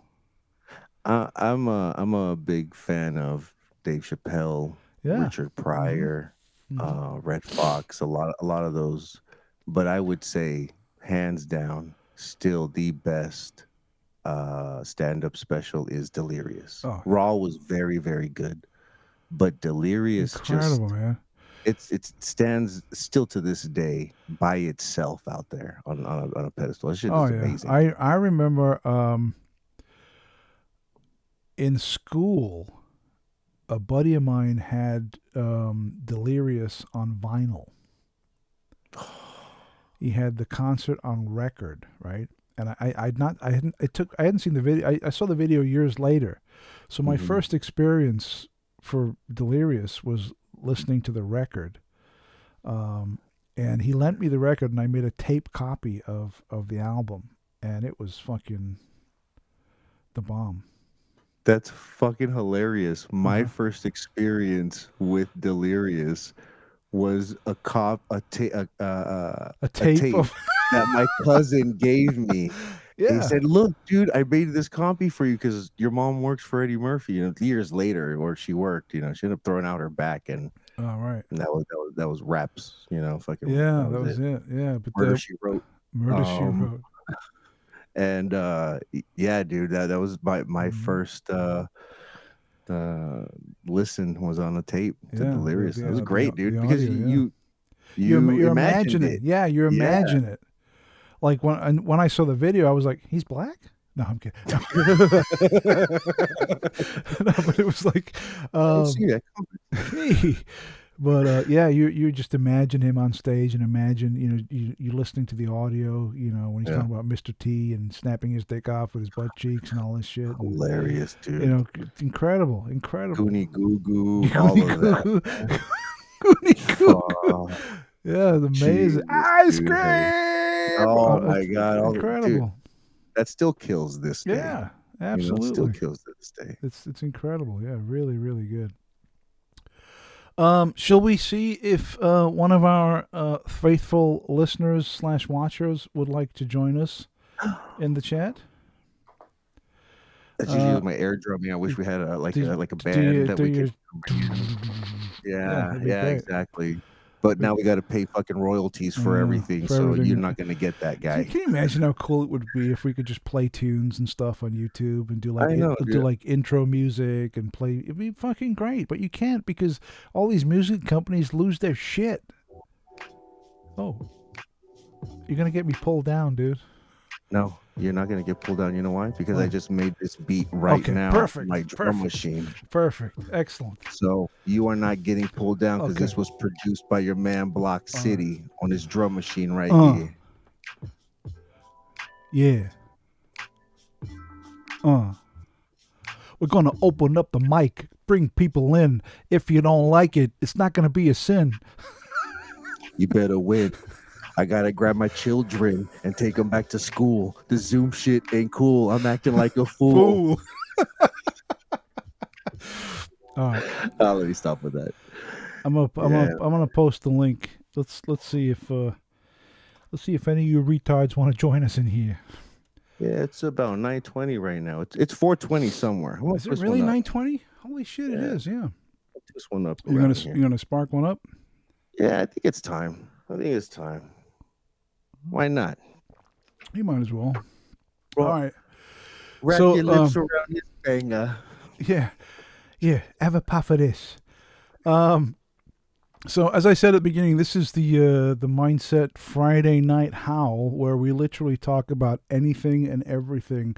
No topic is off limits. We can discuss anything, whether it's crazy, stupid, serious, funny, you name it, we can go there. So if you have the gumption and a camera and a microphone and 2 turntables, come on in. The link is in the chat room. Just click the link, swing on by, and you can hang out with me and Percy and talk to us face to face about anything. Anything that was a good drum break. That was a good drum break. I've been waiting. I've been chewing on that one. You know what? And the beefcake pantyhose. Right? And the beefcake pantyhose. Man, I'm choking on a splinter. And you know what's crazy is it took me a while to get into Beck. I was not a fan of Beck's like right off the a lot of people were, nothing against him. The guy's a great musician, dude. It's kind of like Jamiroquai, right? Except he didn't fall off. What happened to Jamiroquai? Yeah, that's right. Jamiroquai. The guy, he had good music. I mean, seriously, like as virtual a musician, insanity. Dude, that was great. He's rolling around on that on the fucking escalator shit. And then they ended up putting them in airports, and everybody thought they were fucking Jamiroquai rolling down the fucking gate, fucking B-24, singing to yourself and shit. Can you imagine? Punches Couches says, look up the lyrics for that song. It makes no sense at all. Duh. And today's Friday, since we're stating the obvious.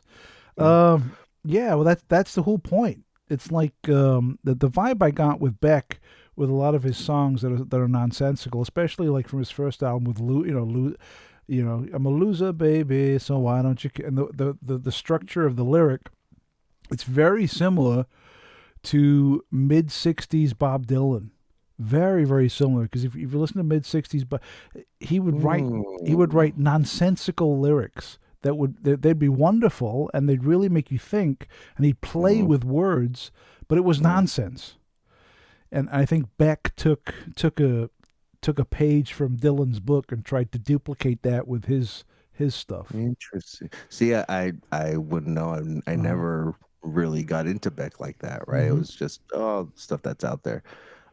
His more recent stuff even I've been impressed with, but I guess it comes from a place of admiration for a Oh musician, yeah, for sure, right? of Where course. you know like Yeah, how complex it is it's your, what they're doing. That yeah, you're influenced. You're not yeah, stealing. You're paying homage. You're being yeah, influenced. You're like you're saying, I dig your shit. Now I'm gonna try and emulate it because I love it so much.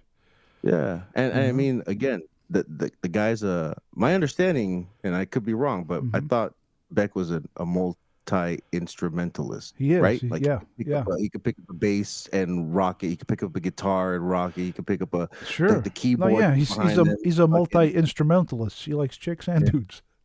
yeah. He goes every which way possible. That's how it is nowadays. It's 2021. No, he is. Bro, He's bro jobs are not things of the bro past anymore. bro jobs. Yeah, he is. Um, He can play like you name yeah. it. Yeah, Yeah, all right. I always give props and find that fascinating when Uh-huh. a musician can do that, not just one instrument, right? Oh yeah, for sure. Like this Bruno Mars character, like the guy, fuck man, Uh-huh. fucking awesome. Pick up a fucking any instrument, like what's his name? The Beetle Broad. Oh yeah, yeah. The Beatle Broad. Yeah, the McCartney kid. Yeah, yeah, That yeah, that guy. guy. That guy. Yeah. Same thing. Didn't he have a fucking a PBS special where that's what he does? He sits there and Well, does like a well, multi-track he did. recording This session. is a trip, dude. He surprise released an album in December that nobody knew he was going to release. Yeah, I heard about that. It's I read called about that. because he every album he releases is just called McCartney. He does it like Mm. he did McCartney 1 in the 70s, McCartney 2 in the 80s, and then McCartney 3 just came out in December. Oh And shit.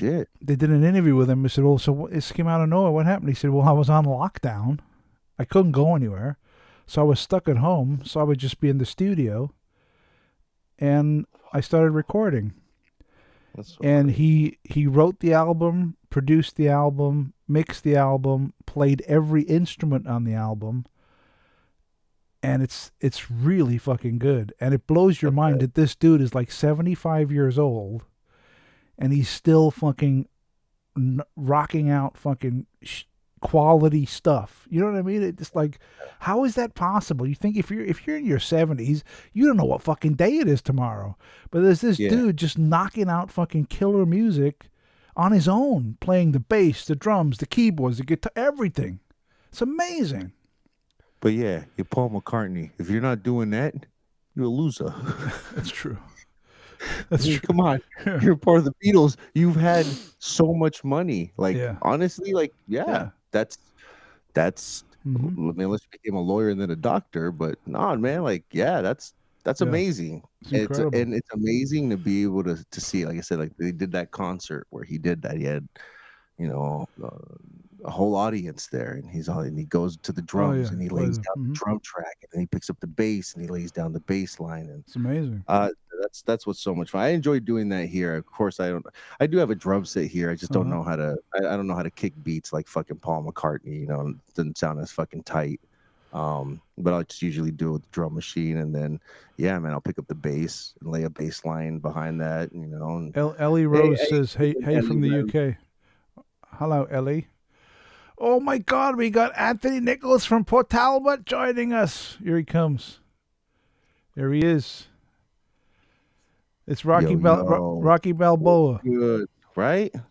Is your mic working, Anthony? What's going on? Mike Is it checker. It's like you're There he breaking up is. a little bit. okay? Did you call BT and get your fucking internet sorted out?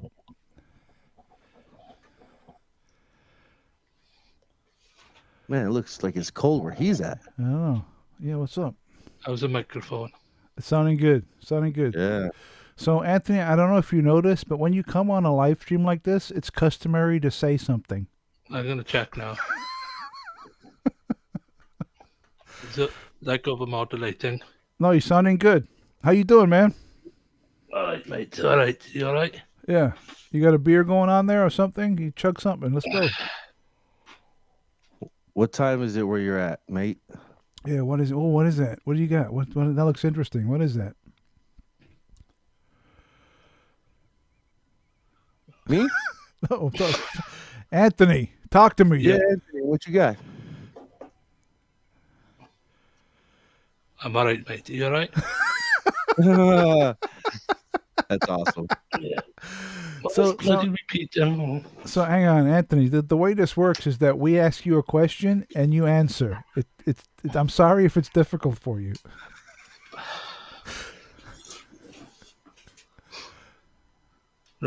Yo, What up, my man? Can yo, you, man. Can you hear us? Yeah. Okay. So let's start over. Hey, Anthony, how you doing? Oh God, what's going on there? Okay. All right. Very Yeah, for good. sure, man. He just Yeah. hung up. He just hung up. He bailed. All right. That's all good. That's all good. Okay, characters come around here all the They time, do. right? Crazy John says, "Is he rolling a blunt?" Yep, that's exactly what I'm rolling, Crazy John. Yes, sir. 100%. Here's for you, sir. And Punches says, "Yep, that's a blunt." So- We are in Southern Yeah, California. we're in California. It's So it kind of 100% legal over here. Well, tell them, Gareth, when you get off of the fucking plane at LAX, they give you a blunt. do. Like they just hand it out to you. Yeah, they as you come off, they'll give you a joint, and a brisk handshake, and say, "Welcome to California." Yeah. So it's amazing. Let's see. Steven is joining. I don't know who Steven is, but let's bring him in. Let's see what's going on. Hope it's not my boss. Let's see what's this is your. I don't know. Nah. Hey, Steven, how you doing, man? Hey, Yo, is that too loud? No, you're sounding good. Where you at? Where you located? Sacramento, not very far. Oh, there you go. He's just up the nice. road. He's just up the street. How you doing, man? right? Just up the street, so enjoying the rain. Oh yeah, dude. The rain is fucking great, man. I'm loving it. Send it on down, Steven. We're loving Yeah. it out here. Yeah, well, yeah, you get most of our water. That's right. It's not, you see, you got to So- bring up the water. Come on, calm down. Yeah, What's well, wrong with it's you? a California thing. Stop. Fucking water every minute with this guy. Come on. What's wrong with you? That's Yeah, it's awesome. been great. It's been rain. It stopped raining now. It's not raining at right this moment, but it rained all day today, and it was fucking wonderful. It was Yeah, it's nice to see. spectacular. Yeah. So tell us about yourself, man. What's going on? How'd you find the stream? Actually, Matt Williams. I was just watching his stuff and connected over. So, Oh, that's great. so yeah, That's great. Yeah, you've been watching the Urbex. The kind Urbex of. Explorer. Yeah, it's the whole history of World War II is really interesting to me. Mm-hmm. So. That's freaking awesome. That's you're fascinated with the German side, right? No, that's I'm just kidding. I'm kidding. Yeah, sure. Oh, Happy let's Hanukkah. let's talk about the memorabilia. you I'm guys. kidding. I'm kidding. Come on. Yeah, Matt gets into a lot of bunkers and stuff, and shit like that, and Get the fuck out of here. oh, it's amazing. Have you seen his channel, Percy? The Secret Vault? No, I haven't. Well, I served in the military for 4 years. Of course, not during World War II, but Right, there's right. a little special place in my heart that you know, I enjoy watching that stuff. You know, Uh-huh. yeah, that's interesting. I want to check it out. You have to shoot me that link too. Yeah. He does a lot of great stuff. He's very edgy.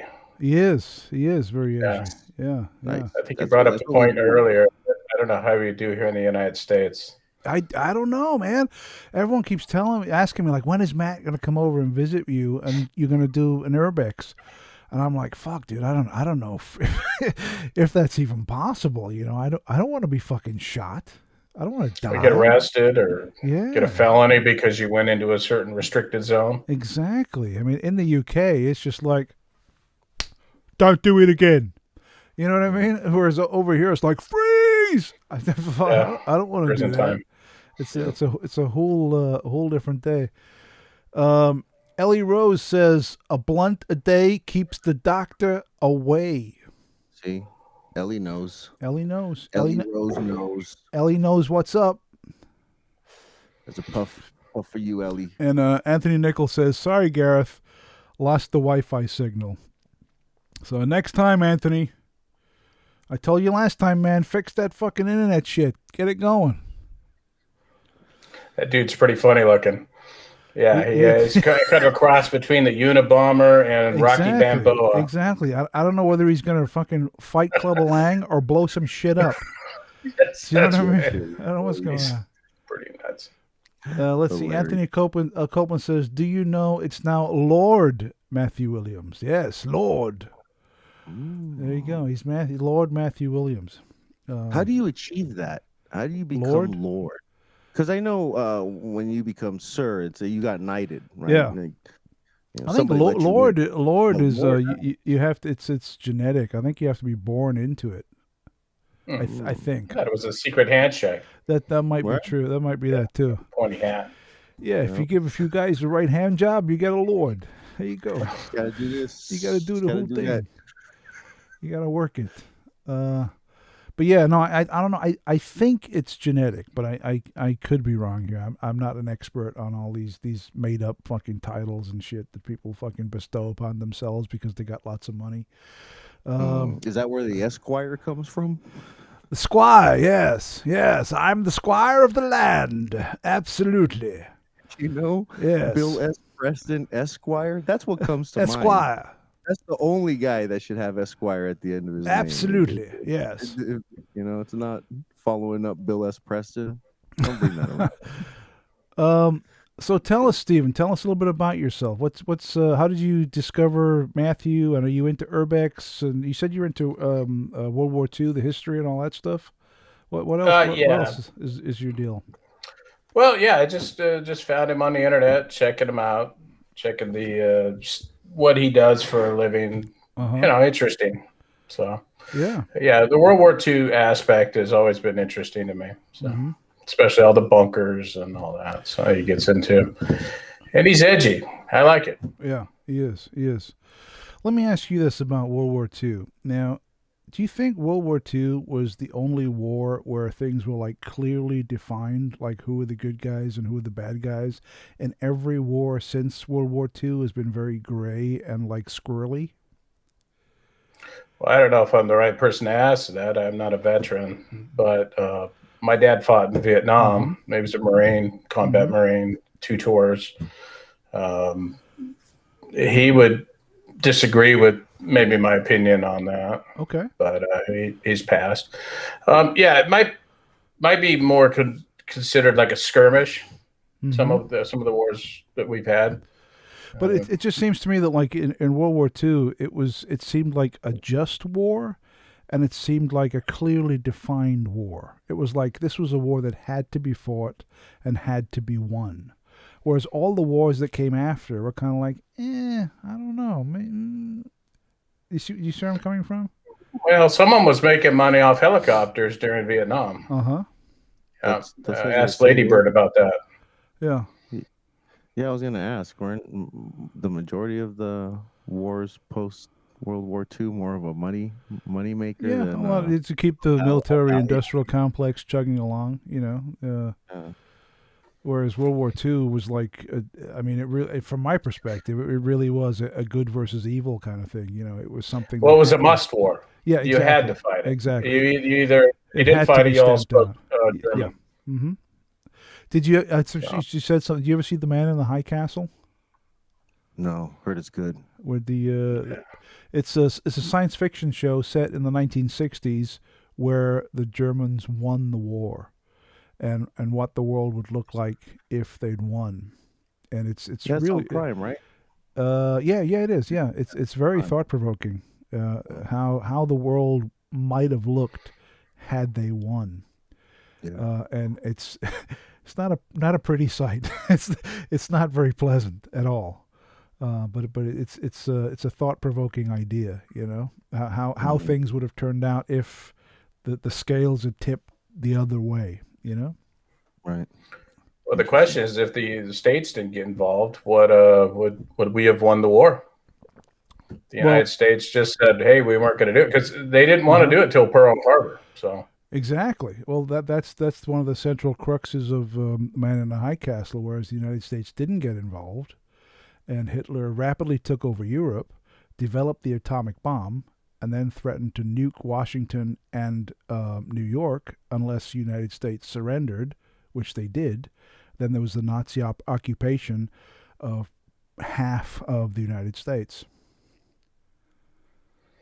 Yeah, it's a scary thought, and we'd all be speaking German if that would have occurred. So, So the way they did it in the show was that they divided the United States. So the eastern half through the Midwest was Nazi Germany. Then there was an independent buffer zone through the Colorado area. And then from Colorado to the West Coast was under the rule of Japan. yeah, it's. I know I wouldn't be here if that happened. So. But that was that's the whole thrust of the show was, what would have happened if Hitler had won. Yeah. It's fascinating. Well, it came pretty close.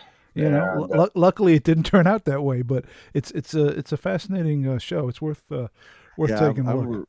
I'm really happy that those guys ended up going into that theater that he was in and just leveling it, dude. Once that, Yeah, got dude. him out of Brad Pitt fucking nailed that shit. nailed it. Well, dude. he was arrogant, and he thought he could fight two wars from two fronts, until he got to Russia, and Russia did the same thing that Napoleon learned, that they just kept pulling back further and further into Russia.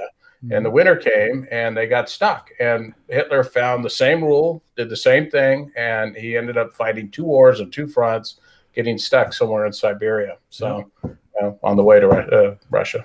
Yep. That's very true. He was. The story is he looked over from Calais towards England, and that he was going to invade England, but then he changed his mind and pushed into Russia. And that was his undoing. Had he continued to push forward and invade England, the war might have turned out very differently. But he stopped and went the other way, and that fucked it up for him. Yeah. Trip out. It's crazy. Yeah, very. Well, and you your hat should be off to anyone that fought in World War II. Really, I agree. Those guys absolutely. they're dying. There's just a handful left nowadays. True. But they got to be in their That's so true. late 90s by now, right? Yeah, at least Gotta be. It was.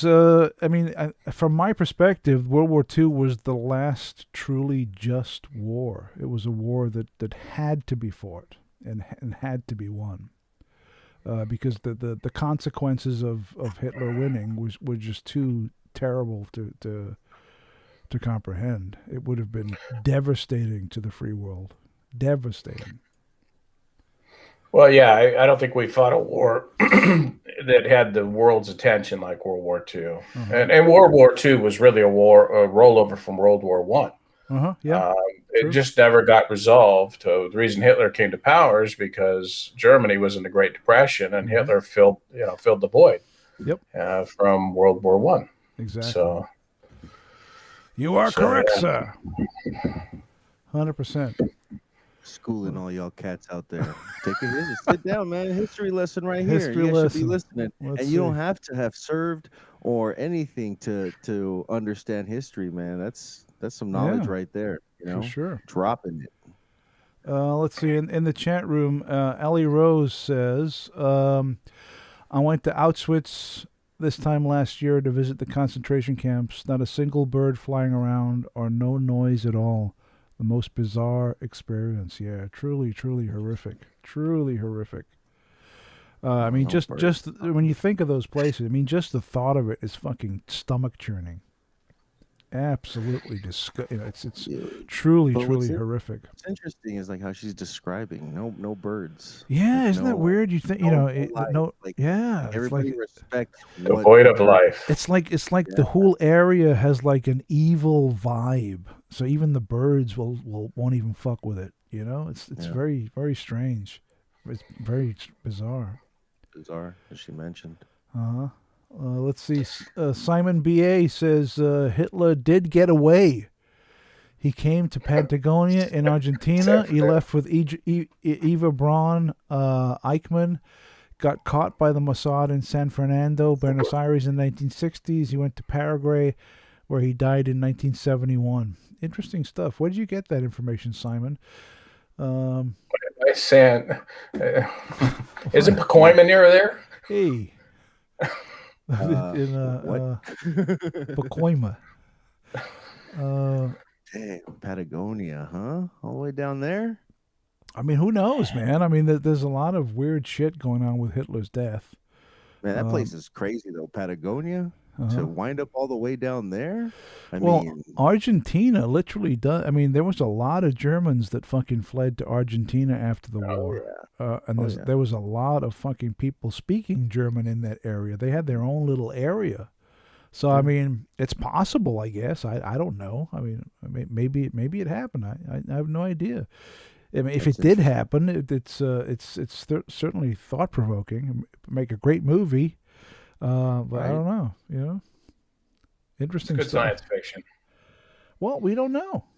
Do you know? Do you know, Stephen? Well, I'd say he died in a bunker. I would say there's pretty good evidence of that. Really? That he committed suicide. So yeah. Okay, let's dig into this a little bit then. Why do you think that? Well, I think it's been historically proven that he was died in a bunker. Well, you know, it goes to the same people that say that the Holocaust didn't exist.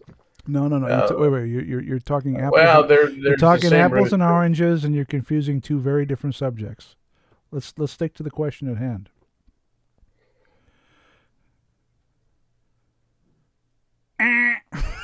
What do you want me to tell you? Well, no. I mean, what I'm saying is that the Russians had Hitler's skull, right? And they said, we have his skull. We obtained it from the bunker with Eva Braun. It had a bullet in its head. We have his skull.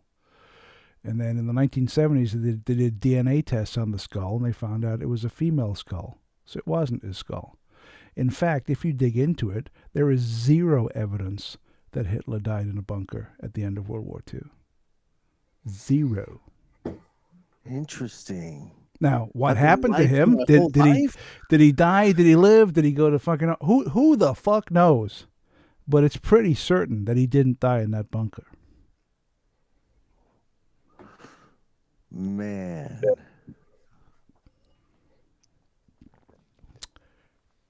There you go. I got a blunt in my hand. So right now, you guys are blowing me away. Blow me away, yeah. Man. Seriously, though, even if this guy with this guy, because Stephen, what I understand, what I've learned is what you were explaining, right? I'm not an expert in this subject, so I have very little to say about it, right? But what Gareth just said, I mean, if that's accurate, it's accurate. I mean, if that's 100% accurate, there's a source that. No, wait. And I'm not talking some random. I'm talking about a legit source where it shows that. No. We're done. No, wait. I would like to see that, man. Think about what I'm saying, though, right? Think about what I'm saying. I'm not saying that Hitler survived World War II. I'm not saying that he went to Argentina or Thailand or whatever the fuck. I'm not saying none of that. All I'm saying is that all the evidence that points to the fact that he committed suicide in a bunker with Eva Braun is a bunch of nonsense. See, now, what happened or where he went or did he live? Did he die? Who the fuck knows? There's 1,000,001 theories. That's all I'm saying. That's crazy. Yeah. If that's true, man. I don't know. I don't know if it's true. It might be. It might not be. I have no idea. No clue. We got someone in Belgium. Mimi Palelo Mimi. Hi from Belgium. Hi, Mimi. What up? What time is it in Belgium? It must be like what? 9 in the morning or some shit, I'm guessing. Oh, yeah? Mimi, what time is it where you are? What time is it in Belgium right now? And we don't have Google or anything that we can check out. So we don't have the entire fucking internet at our fingertips to type in and see what time it is in Belgium. We got to ask people what time it is. Interaction. Interaction. This is not appropriate. That was not appropriate. That was not appropriate. Man. So what else you into, Steven? I'm fascinated. What else is going on in Sacramento? Well, you- it's Go been the ahead. weather. The weather. That's there's no protests. That's a good thing. There you go. Yeah, Protest. That's civil good. unrest. And I think we're all watching the stock market right now here in the States. Dude, that was a trip. Yeah, that's kind of crazy. The game. So, the GameStop. Well, it's a war against the have and the have-nots. Exactly. And, Hey, the you guys can't get rich. Why can't fuck you guys? You can't get rich. Only we're supposed to get rich. Yeah, but it's a war. You're It's a starting to straight-up get war. rich. We're just doing the same thing now. How come we can't do it, but you can? Yeah. That's Mimi says it's 6:48 in the morning over there. Gee. Well, good morning. Have Good yourself morning. a How are you? What does your daddy? Well, who's your daddy and what does he do? Did you see him on that? He goes, this right here is the Conan sword. Did you see him do his video? Oh, the one where he addressed the last video that he did. This right here is the Conan sword. I may have Oh, shut it's that great. video off. It's wonderful. It's on so many levels. It's great. It is like our nation. You temper the sword. You put it in the water and you pull it out and you temper it with this and that and the things of this nature. It's amazing. So what? Robin Williams had it right when he says he likes to wax his nipples. Yes. Yes, he does. Absolutely.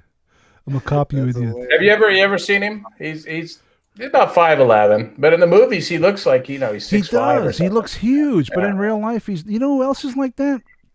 Fucking Mel Gibson.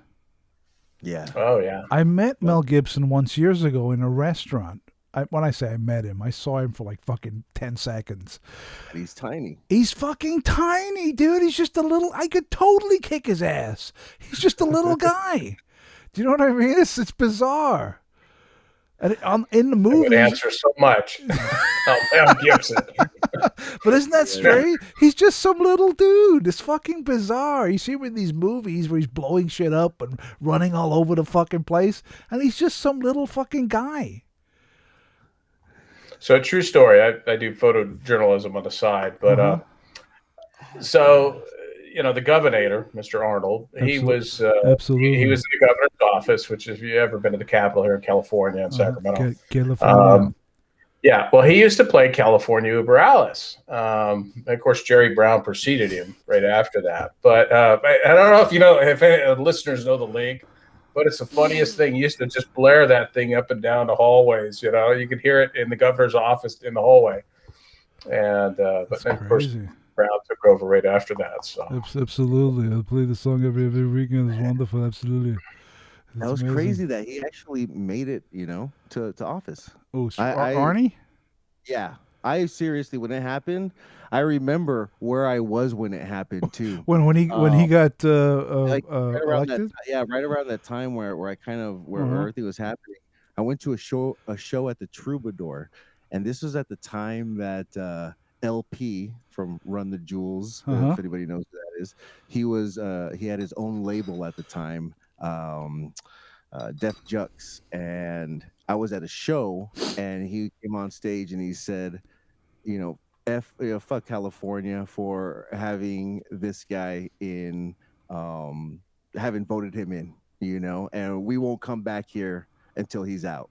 I was just like, at that moment I was like, we really did elect Arnold Schwarzenegger to office. I elected Reagan too. Oh yeah, absolutely. Yeah.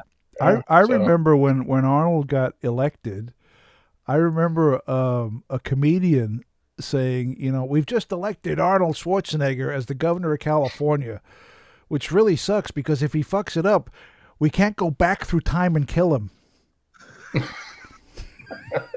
Who said that?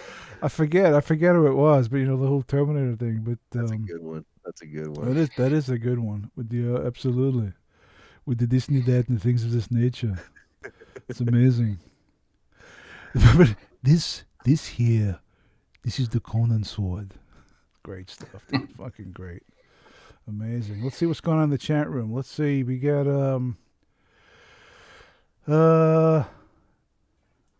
so Mimi in Belgium, she says she's got family in Shreveport and Dallas, so she's got some family in the States. Nice. That's what's up. Shout out to those spots. Dallas is cool. Punches says the Dead Kennedys. The Dead Kennedys, yes. I hope California Umbrella. Yep. I hope he's talking about the band. Yep. Yeah, I mean, well, I don't know. Mimi. Yes, it's the band. I know. I'm kidding. I'm kidding. Actually, kind of funny. 'Cause I was going to go into that, having gone to Dallas and having been where Kennedy oh yeah, in Dealey Plaza. Yeah, when you're there, everything seems really small, very close together. When you see it in movies, I don't know, it just makes it look, of course, bigger than it really is. Yeah. But where they have those X's on the road, it's pretty interesting. Like not that I like seeing that, but well, you can go you can go on a tour of the book depository. That's what I read. Yeah, and you can go up and see the sniper's nest, but it's kind of walled off, so you can't get to the window and look out to see Oswald. Is there still a grassy knoll? Yeah, there's still a grassy knoll, but you can't when you're in the book depository and it's walled off from the window.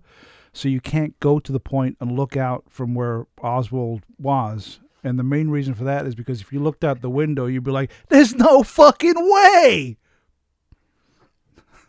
Yeah. Right. Oh, Myomi's got her first beer. Yeah. First beer. It's like 7:00 in the morning, and Mimi is chugging on a beer. Well, all I can say is my hat is off. My hat is off to you, yeah. and happy Saturday. It's Saturday morning, and you're having a beer. That's great. What? What'd you say? She's from the future. She's from the future. Hey, you, take your damn hands off her. Love it. Fly. Writing stories. Good stuff. So you say you're a photojournalist, Steve? Yeah, I do that part time. Yeah, I've done it for years, and I'm with the Governor's Press Corps, and so it's fun. It's not what it used to be. It used to be really, you got a lot more gigs, but with of course COVID, and then the introduction of the cell phone and a lot of that, so it's changed the whole landscape. I guess with the cell phone, every motherfucker's a photojournalist now. Yeah. Well, the reporters go in with their phones and they just stick them right up, and there they go. And take a picture. They don't need $20,000 worth of gear on them. They just got their little iPhone and they're so. And away they go. And man, those cameras on those iPhones, man, amazing, really good shots. You did. And every release, it just gets better and better and better. Crazy, man. They don't compress like a good lens, but boy, they do. They have a backside illumination, and so that really gets a nice, good detail, high-res photo.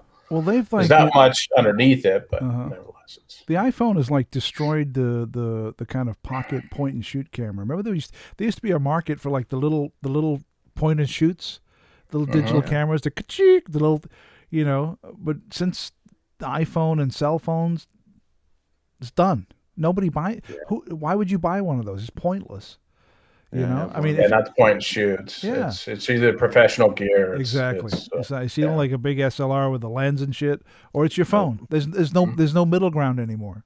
It's one or the other. Yeah. You're right. I have a middle ground Olympus here that I bought 10, 11 years ago. It's it's in mint condition because I don't take very many photos, but you don't see very many of them. It's DSLRs everywhere.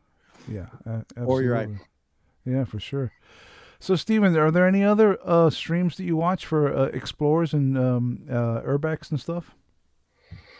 I don't even know how I found Matt one day. I was just typing stuff in, about World War II, and he comes up with a bunker. I thought, well, I got to watch this guy. So he goes into this bunker, and his dog's yapping in the background, and I'm like, okay. So I ended up watching just about 20 minutes of it and thought, okay, this is interesting. It was gritty. That's Gritty's fascinating. good. Actually, that's why I started watching your channel, because I saw you, Matt. I thought, well, this guy's kind of gritty too. Let's That's cool. Let's watch Thanks, this. man. I like a little grit. I appreciate We it. don't all have to agree on everything. No, of course not. That's the beauty of it. Yeah.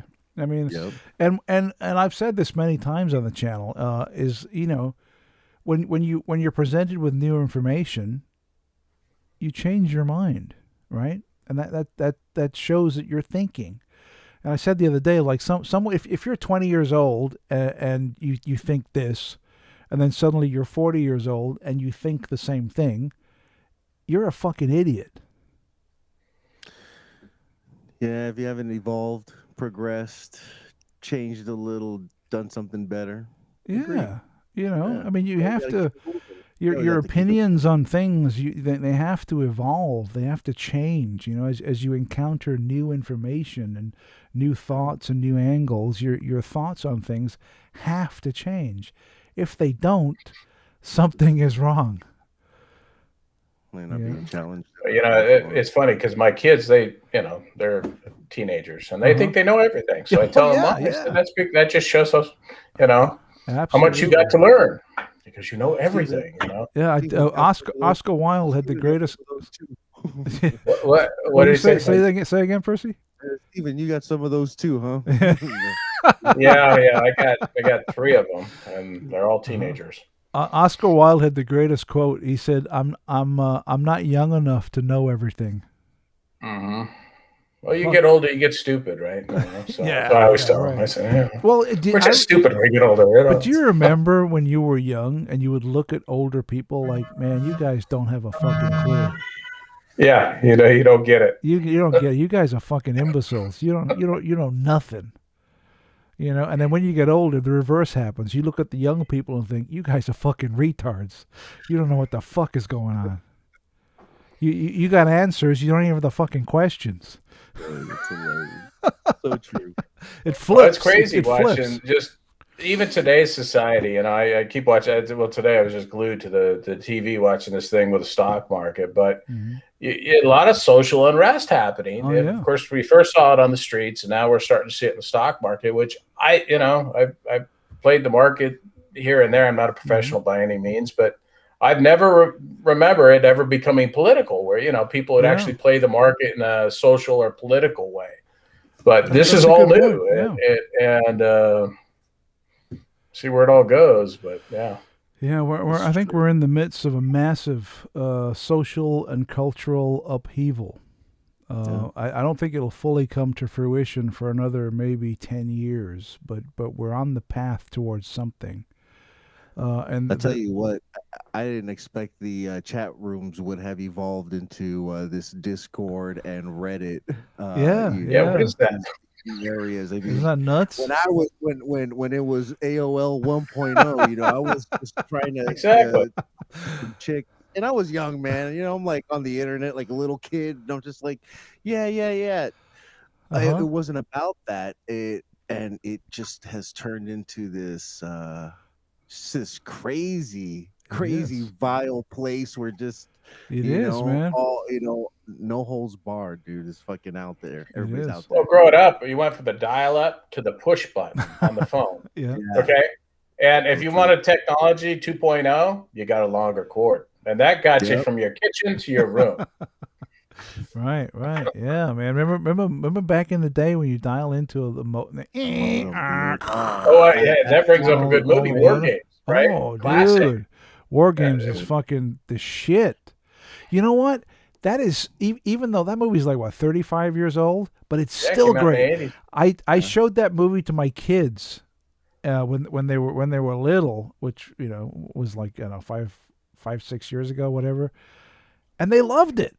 They fucking loved it. It was they still really, really enjoyed it, because it still works. It still works as a movie. It was the first picture of the internet. I mean, there was no such thing as the internet back then. Right. There was nothing like that, and people didn't have 100%. computers in their homes or nothing. It was very rare for someone to have a computer in their home. Yeah.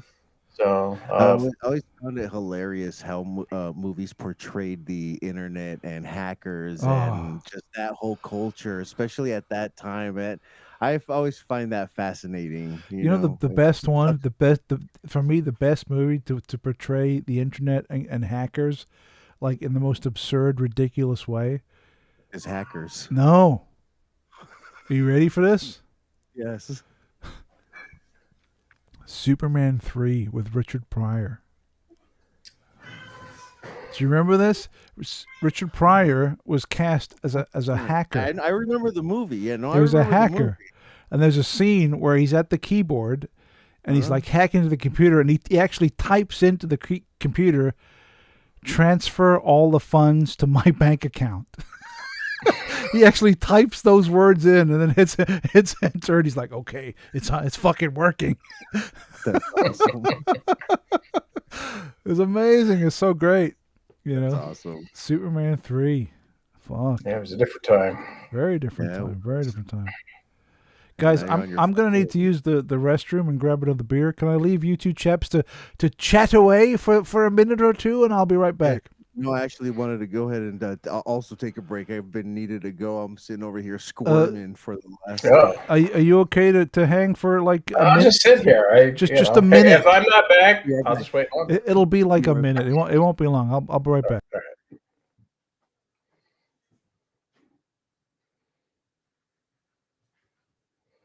Well, this is some riveting conversation going on here.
I have returned. There you go. Empty chair in the middle. Yeah, it was real riveting. There was a lot of conversation going on. A ton of stuff going on, right? Talking about all kinds of shit over there. Well, I'm glad you have an open mic. You know, I enjoy. I mean, we're all at Lockholm, man. I miss talking to people. I mean, I'm here all week. I'm gonna call someone to do something because one of the main reasons why I've been really almost addicted to doing these live streams is because we're all on lockdown and we can't go out to restaurants and bars and movies and hang out with people. This is the next best thing, you know, is to yeah, it's crazy. Let's see. We got Anthony Nichols says, Gareth, I watch your shows, good friend, but I have my broadband suppliers out to fix the problem I was having for about 2 or 3 seconds delay of modulation coming back to me. Yes, Anthony, please fix your shit. And then I'll be more than happy to have you on the stream to talk to you about all manner of nonsense. So please fix that. Stephen, are you participating in some libations this evening? Coffee. I might get a beer. I don't know. I had to get one of my kids to get me a beer, but hey, give me a beer. Yeah, across the room. Give me a beer over there. I'm gonna get my other kids off the computer. So yeah. There you go. You better make sure you don't pick up the phone, or else you're gonna kick the kids off the. That's right. You're gonna cut them off. Hey, Percy, turn up your gain a little bit. Went down a little bit. Hey, Is that a give me a little bit better? beer. Is that a little bit better right there? There you go. How's that? Much better. There we go. Much better. Yeah. Night and day, dude. Apologies, Much man. better. Dude, I apologize for running out on both the Steven. No, it's cool. Steven held down It was the fort. one I of held those. the fort. He Yeah, held I down the held it all. fort wonderfully. When I came back, he was having a massive conversation with himself. It was. Hey, Yeah. that's what's up. Me, myself, and I. Me, myself, and I. Oh, there we All go. right, there you There you go. are. There you go. What do you got there? What you got there, Steve? It's An IPA. IPA. Well, let me Lagunita. ask you: Have you partake in the extravagance of the 805? No, I don't vary too much. Okay. I either do Corona, IPA, or Budweiser. All right, well, I don't drink that much, but I do. May I suggest that you add this to Yeah, 805. your mix? All right. Is that how much percentage is that? This is it's not huge. I think it's like let's see, 4.7. So it's not like a major thing, but it's a delicious beer. And as you live in California, you should be able to acquire vast quantities of it very simply. 805. San 805. Diego. There you go. Boom. Hook that shit up.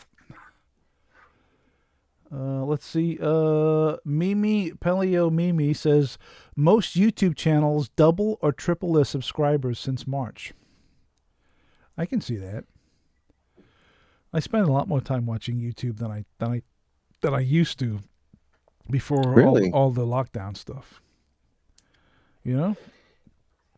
Yeah, a lot more time on the computer, a lot more time sitting at home. Mm-hmm. Just I- bouncing off the That's walls. interesting. Yeah. Well, I guess no. You know what? You're right. I watch a lot of how-to videos, how to work on certain pieces of equipment, or do this or that. I can fix something around the house. So yeah, I would say so because you're at home. Let me check this out here.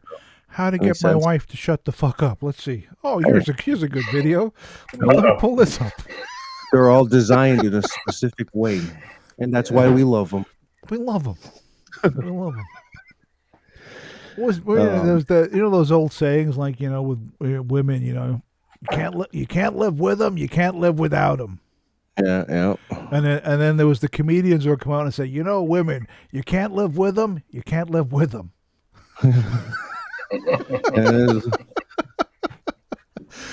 Classic. Oh my! Great You think you can't get away with that stuff anymore, man? Sure you can. Yeah, I know. Oh well, I guess not. Maybe. Dude, no way. Dude, it's too You know, PC now. You know what I noticed, dude, and this kind of I was completely oblivious to this. So, I mean, I always joke around about marriage and stuff. I always when I meet people who are married, I kid around. I naturally do. When they say, oh, how long have you been married? So I've been married for 25 years. If I killed her when I met her, I'd be getting out now. Shit like that, right?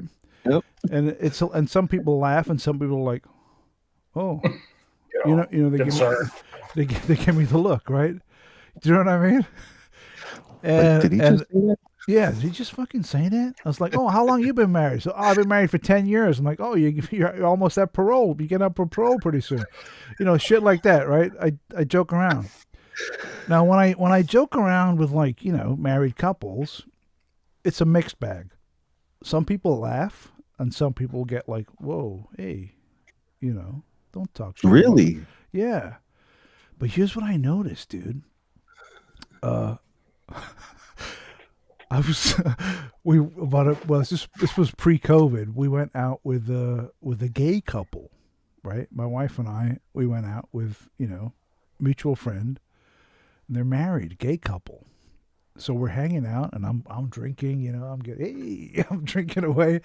So I think, oh, I'm gonna let me try some of my marriage jokes on these motherfuckers, dude. It doesn't work. Went over like a lead balloon, huh? It doesn't work though. It didn't fly? There's no. It's a different concept. Because it's two dudes. It's like, oh yeah, we've been married for 2 years now, and I'm like, oh, you're getting up for parole pretty soon, and they're like, what do you mean? Isn't that like 20 years straight? But it's like, Right? but it's like it doesn't work. And I was a little shocked by this because it's like I guess it's a different dynamic or a different kind of, you know what I mean? And those kind of jokes just don't work. Interesting. I think they would depend on the person, man. I don't know. Well, maybe it is. Maybe it was just the yeah. person was like, has zero sense of humor. Yeah, they put too much into it. I mean, I've been married for 24 years, and so I get it. Yeah, totally right. Exactly. You get it. Same woman. I totally get it. If you would have told her from see, if you killed her when you met her, you'd be getting out now. Yeah. I'm not saying much though. No, I let you do all the talking. I know. I mean that's. I mean that for me. That's a funny joke. That is a funny joke, right? Yeah. You know, because that's all it is. Yeah, that's all it is. It's a joke. It's a funny joke. But again, some people they don't appreciate that with their relationship, right? Yeah, They're like, exactly. Yeah. It's they take themselves too seriously. Yeah. You can't do that. You can't take yourselves on too seriously. Let's see. A wise Studley Constable, who's a regular viewer, he says, Mindset Central, you can find these videos on Pornhub. What are you talking about? What videos? I've heard of this Pornhub place. What is this? What is Pornhub? I'm unfamiliar. We should contact them for a sponsorship. We should. This week's edition of the Mindset Podcast brought to you by Pornhub. This by Audible. Right? Squarespace. I think they all advertise the same shit. Squarespace, fucking Audible. Same thing. Casper fucking mattresses. Yep. Holy shit. That's hilarious. If you're sale. Yeah. It's like, man, we're desperate for money. Casper, get over here. Casper, that's right, that's me. I'm Casper, the dead baby. Let's see. It was. Medieval says, Bill Burr, no reason to hit a woman. I'm thinking of 5. LOL. Nice. Yep. I mean, these are wrong, but they're still funny. They're hilarious. You know what I mean? I mean, I get that people get like, oh, you can't say that. I totally get that. But it's still funny. Am I way off here? Please tell me. No, it's just again, it's this cancel culture. It's this whatever is happening on Twitter, whatever everybody is swaying kind of on that app is it's kind of the way that they're gonna run, Yeah. Yeah, it's crazy, man. I don't know. I mean, there are some jokes which are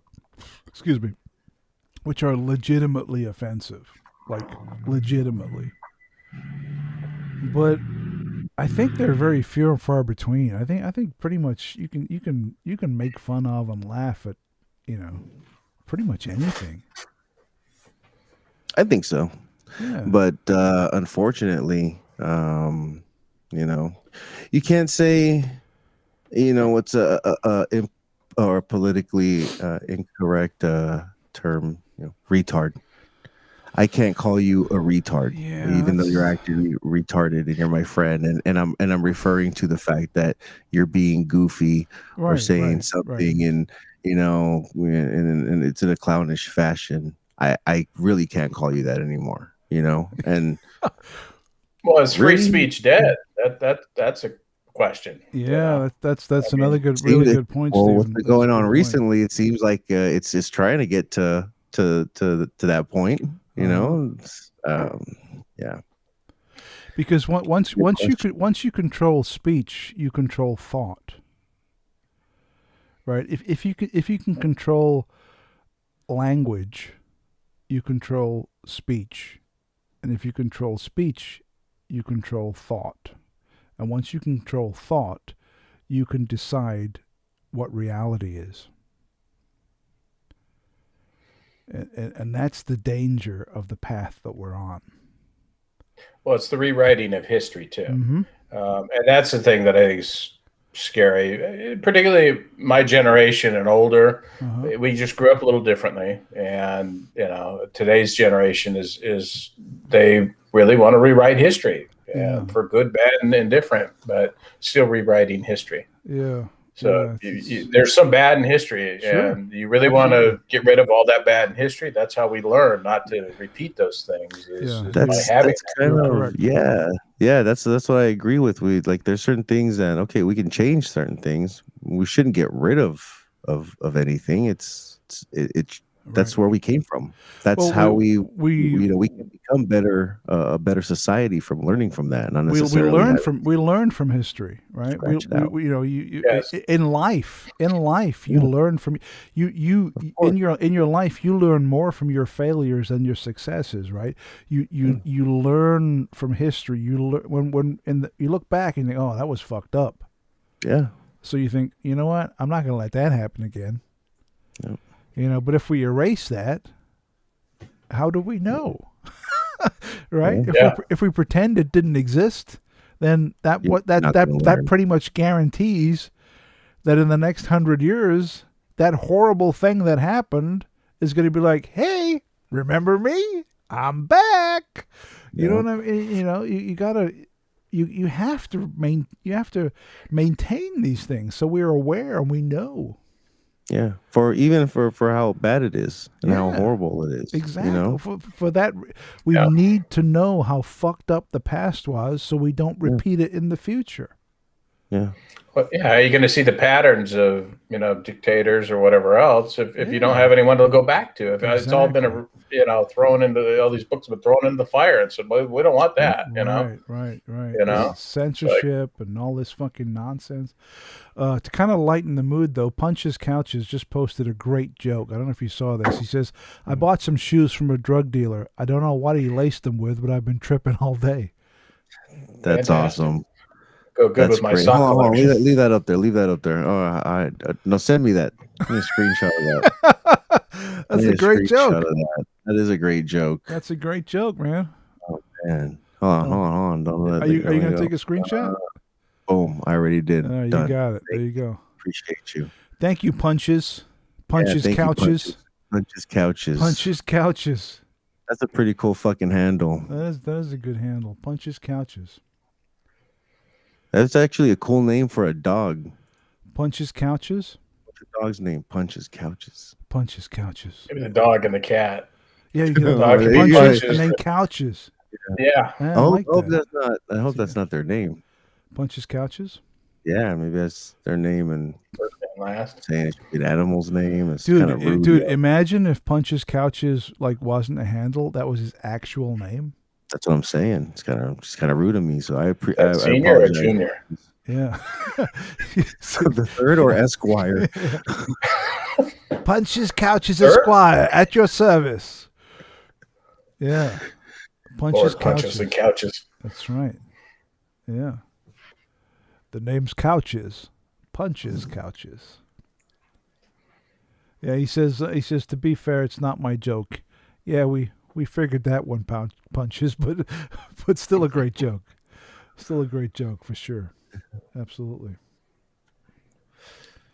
And Ellie Rose says, I'm a woman and I laughed at that. Ha ha ha. I have a dark sense of humor. And she spelled humor correctly with a U. So thank you very much. Very good. Humor. Yeah. You got to, man. You gotta have that edge. Absolutely, man. As Steven said when he tuned in earlier, he said, "Gotta have that edge. You're edgy, man. You're edgy, Gareth." Well, not all edgy's good, but some, it is. No, come on, it's good. I think all good, man. That's the problem. Edgy's good.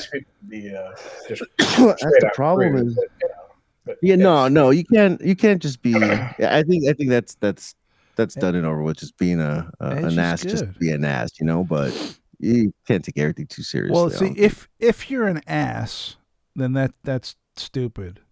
But if you're a smart ass, that's great. If you can pull it off tactfully, maybe. If you can pull it off, then that's some skill right there. It is. If you're just an ass, then fair enough. But if you're a smart ass, Hey. Touche. Touche, mon amour. Oh, mon ami. Rather, my friend, not my love. Yeah, man, absolutely. Paul McLaren says hi. Hi, Paul. How you doing, mate? All right. How's it going? What's up, Paul? What's up, Paul? How you doing, yo? I'm doing the Queen wave. The Queen Paul. There you wave. go. You know, I've been practicing. when you do the Queen wave, it's a kind of magic. So, is there a certain vertical that you got to have, or is it more horizontal, or at a 45, or isosceles? I don't know, man. I don't know. I am not a royalist at all. Okay. I hate those okay for motherfuckers. From my perspective, those royal pieces should have all been fucking decapitated 200 years ago. Why, man? They're nice people. Yeah, they're nice people who are fucking trillionaires who've been thieving and stealing money for hundreds of years. They are fucks. They're taking from the poor and giving to the rich. Robin Hood. There you go. Exactly. Right? Robin Hood, he takes from the rich and gives to the poor. Robin Hood. No. Other way around. Oh, yeah, he takes from the poor and gives to the rich. Hood Robin. There you go. Yeah. Fucking A. Yeah. Fuck those royal pieces of shit. That dopey fucking bitch, the queen, and her fucking retard son, Prince Charles. Fuck him. Hey, you think they had? Will she ever make? Will anyone ever be king? Is that concept I dead? don't think so. I don't know. I'm sure when she dies, when she's like 2,000, then there might be a king. They killed off that Diana broad, right? Like that was broad. family. Yeah, she went right through the windshield. Fuck that bitch. Try to blame paparazzi. Fuck that. That was when I learned what paparazzi was. I remember when that happened. Happened. Remember Tom Cruise was on TV? Wah, everyone's taking pictures of me. Wah. It's like, dude, you're fucking famous. You don't want people to take pictures of you? Guess what? Here's a clue. Don't be fucking famous. How you like that? Yeah. You know, go live in the fucking mountains. Stop making movies. Stop showing up on every fucking TV show every 3 seconds. And then all these people taking pictures of you, guess what? They'll go away. You stupid ass. Well, he was so upset he joined the Scientologists. So yeah, exactly. Yeah. L. Ron Hubbard, that fucking retard. Crazy. Yeah. L. Ron Hubbard, Jesus Christ, what a fucking mental case that guy was. Dianetics. Yeah. Yep. You know, when I was a teenager, I actually bought Dianetics. I was intrigued. I bought the book. You? Yeah, and I was like, oh, I want to read this. I think it was about volcanoes or something. I read 3 pages and it went right in the fucking garbage. What a fucking stupid book.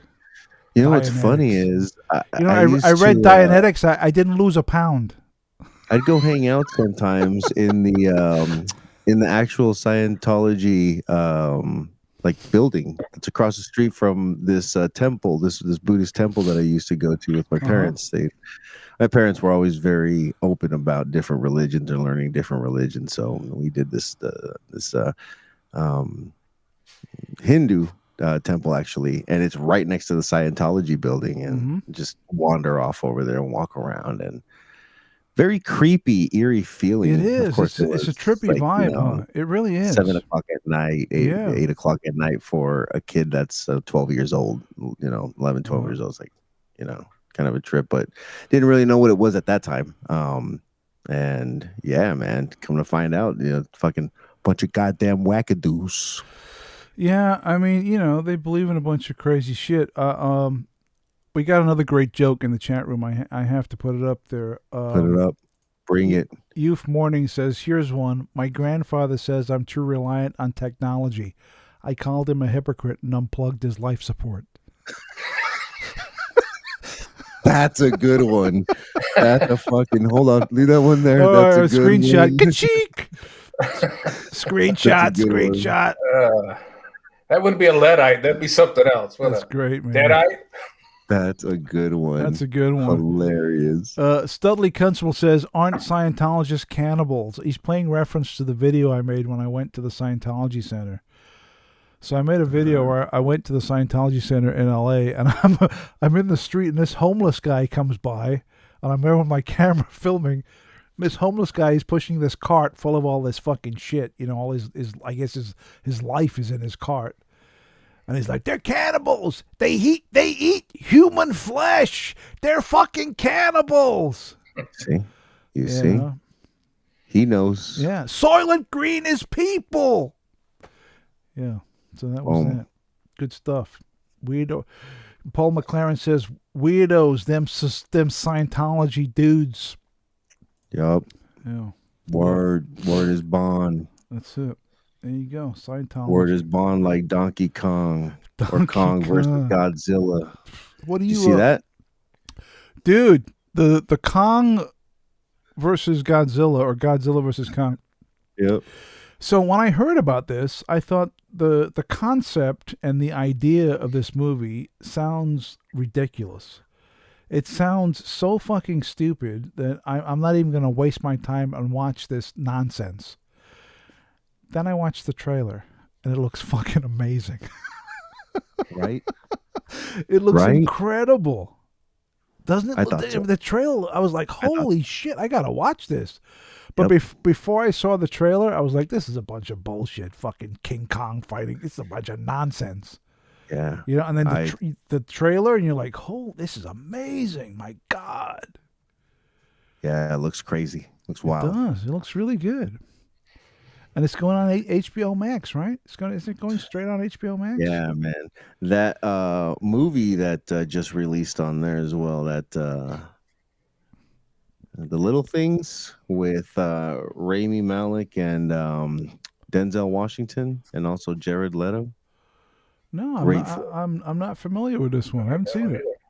Oh, it just came out today, and it's on HBO Max, and it was good. Check it out. I had to cut out of work a little early today because I got in extra early, so I cut out and I was hanging out. You know, everybody's home from the goddamn quarantine. You know, so I decided I'm gonna watch this really quick, and yeah, man, it's good. It was a good movie. I highly recommend it. All three of them did a fucking great job. But I'm a Denzel Washington fan, so I could, biased, No, he's great. He just kind of disappeared for a while, didn't he? He did.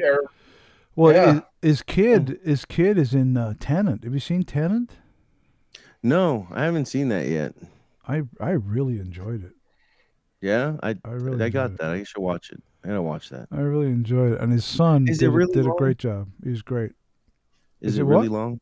Is it really long? It's about 2.5 hours, I think, something like that. It's about 2.5 hours. That's not one of those 3-hour movies, man. Like that. But it's good.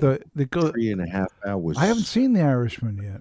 It's good. It's a good fucking movie. I haven't seen it. But those extra long movies, man, just. Well, see, here's the thing, though, Percy. If it's a long movie and it's a great movie, it goes like that.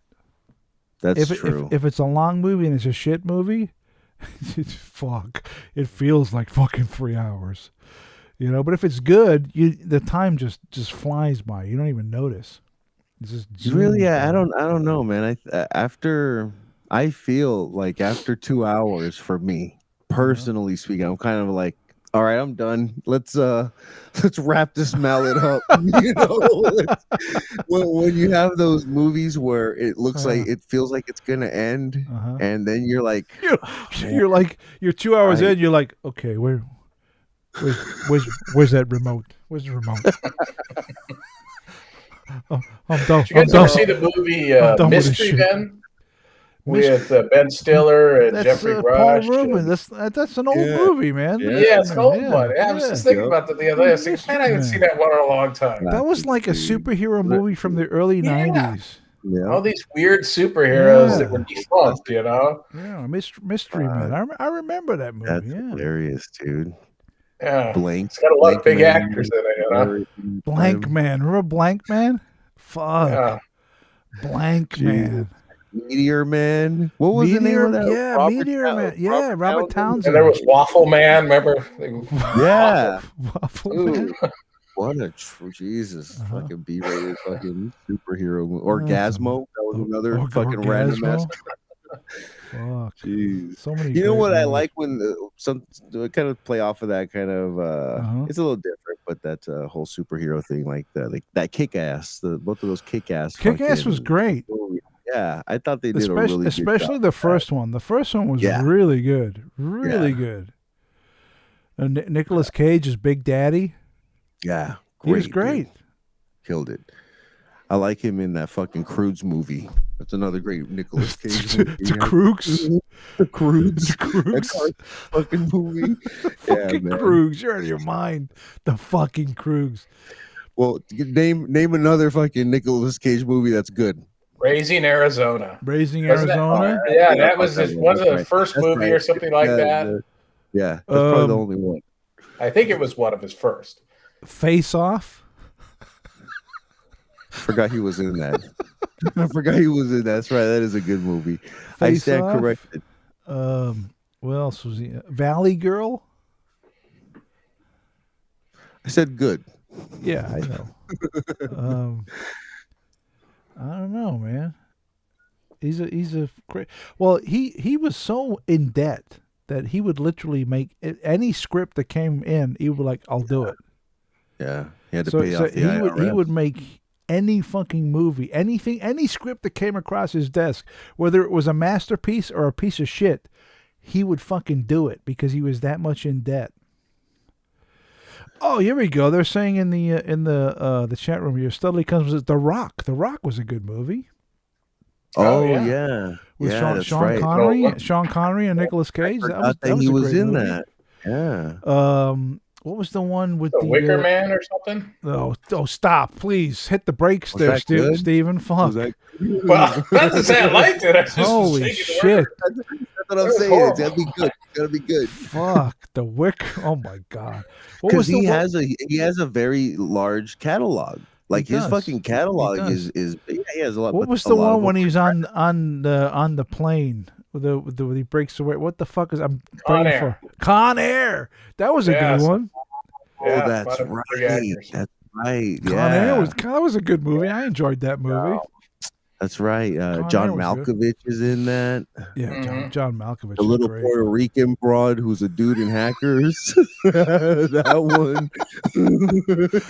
Yeah, I like that Beetle broad kid. Yeah, like the Beetle broad. Man, a lot of people. Yeah, that's right. Ving Rhames was in that fucking movie. Ving Rhames, man. Chappelle was in that. Right? He lights the fucking he lights the Native American on fire because you can't say Indian anymore. Yeah, Dave Chappelle was in that. Yeah. Wasn't he the ledger guy? Con Air. He acted like one as he was fixing the fucking plane, but he was a convict who got off the fucking. Oh shit! I need to watch that movie again. Yeah. It's been a long time. I'm telling you, I forgot fucking Nicolas Cage is even in that because all of these other great actors are in it.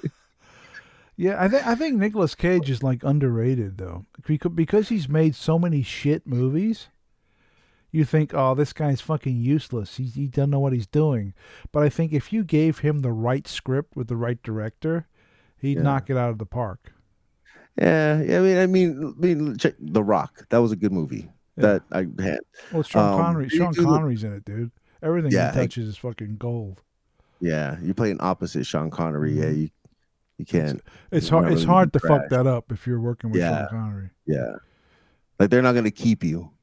You know which is another good movie? That Superman fucking movie that he never made. Have you seen the documentary about that? Yeah. Isn't The Kevin Smith documentary. It's really good. It shows him in the fucking suit and stuff. Yeah, and all the planning. Why didn't they make it? I don't know what happened. How they designed it, but they just couldn't get the because Tim Burton had the script and he had the vision. But the studio was such a bunch of fucking retards. They couldn't get their shit together. They were like, "Oh, we want to do this. Hey, well, let's change this. How about we do this?" And he was like, "No." And they were like, "You know what? Fuck it." And it just stopped. You know. But I mean, who knows? Maybe that was a blessing. Maybe had they made it, it might have been absolute garbage. I don't know. You know? Who knows? I watched Superman Returns recently. I liked it. Well, Superman Returns is a good movie, but it would have been a great movie if they cut an hour of it out. It's too long. It could have been great. See, I enjoyed it, so it went by quick. Again, time is relative. Time is relative. I didn't say it was a great movie, but I enjoyed it to the point where I was like, oh, that's and fair you know enough. what? That's fair enough. I dude. watched Yeah, it with absolutely. my kid, right? So he's all, I'm Superman. like, trying to get him to watch. Well, he's been asking me to watch. I've been trying to get him to watch porn, and he don't want to. You don't want to watch it. I don't know what's wrong with him. What's wrong with this kid? Come on, I don't know what's wrong with him. Kid. No, he wants to. He's 9, so he wants to watch The Dark Knight, which I let him watch. And then The Dark Knight Rises, I let him watch that, and so that's my favorite one, by the way. Dude, man, he loved that's my that favorite. Shit. He loved that shit. The fucking fight scene with. I love him. I love them all. You know, I like all of them. But Dark Knight Rises is my favorite with Bane. That's the best. In my opinion, out of the 3 movies, that's the best one. You know, what really surprised me was Dwayne Johnson. I would have thought this would have been a terrible actor, right? But then I saw the rundown and I was like, well, this is a good movie. I was really impressed with his acting ability. Yeah. So who knew? The Rock. Yep. Straight up. Thing is with The Rock, though, when he's in a movie, you can never tell what he's cooking. No. Never. But you can tell he smells it. Yeah. The Rock smells what he's cooking. Yeah, you can never tell what The Rock is cooking. Man, no, but seriously, he became a fucking huge star. Huge star. Yeah. Like who knew? Who knew? You know? Yeah, man. He fucking. To Steven's point, Rock's in it. I might take a walk. I might take a look. I'll take a look, see what's going on. Yeah, I'll take a look, see what he says. The Rock. See what the fuck this muscle bound fucking freak is yapping about. The fucking Rock. Imagine his fucking one of his biceps the size of your head, Garrett. Size of my head, yeah. Yeah, his bicep. Yeah. Fuck that guy. Bicep. Bring his bicep over here. I'll shove that up his ass. Not. So it's in the chat room, Paul McLaren says Super versus Batman. What do you guys think? I have a strong opinion about this movie. Stephen, Percy, your thoughts? Super versus Batman. Superman versus Batman. I decided Superman, definitely. No. The movie. Yeah. I didn't see the movie, so I couldn't tell you. So yeah. I don't watch very many movies. All right, Percy, it's all on you, man. All right, man.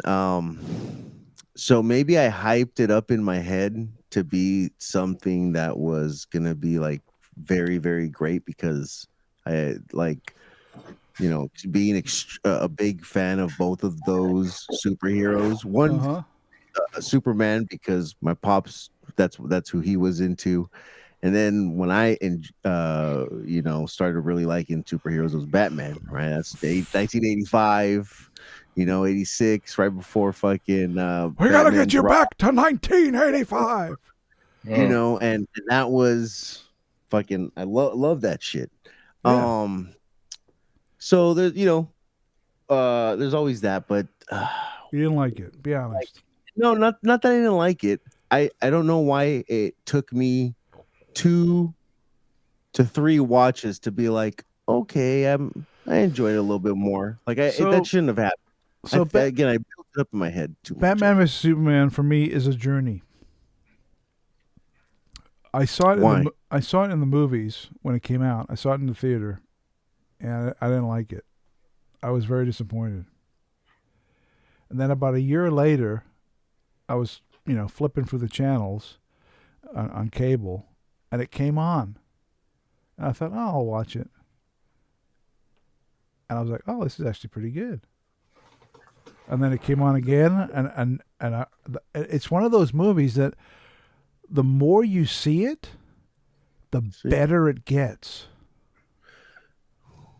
And now I think I love it. I think it's great. Well, are you going to watch a movie? Each viewing gets better. Fucking 8 times. Yeah, for it to I'm going to watch it 8 times, 9 times. That's the way Dumb and Dumber was. For I ain't you, saying for that. you. I thought this is just terrible. Dumb and Dumber right? is just a Until I fucking saw the classic. second one, That's a I fucking started classic. cracking up. Yeah, it gets Like- better. It just gets better. Like they need to really remove Citizen Kane off of the top, Casablanca, all of those movies Citizen off of there. Kane. And, Dumb and Citizen Dumber. Kane dude. rides It's a again. fucking classic. It is great. Hey, you want to hear the most annoying sound in the world? Yes. That's fucking great. So great. Dude. So great. Well, I But watched What recently About one- Bob? You guys have seen that with Bill Oh, Murray? Yeah, with Bill Murray. I I Yeah, just it's watched a it the great other movie. day. That Bill was Murray. classic. It's so great. Why did I Yeah. miss Bill this? Murray's great, dude. Uh-huh. Bill Murray's so fucking great.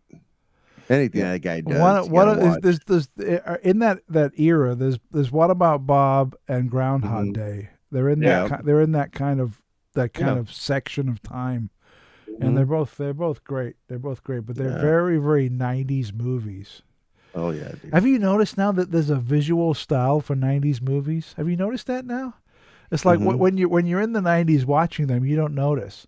But now when you look back and you see like you just see a second of it 90s.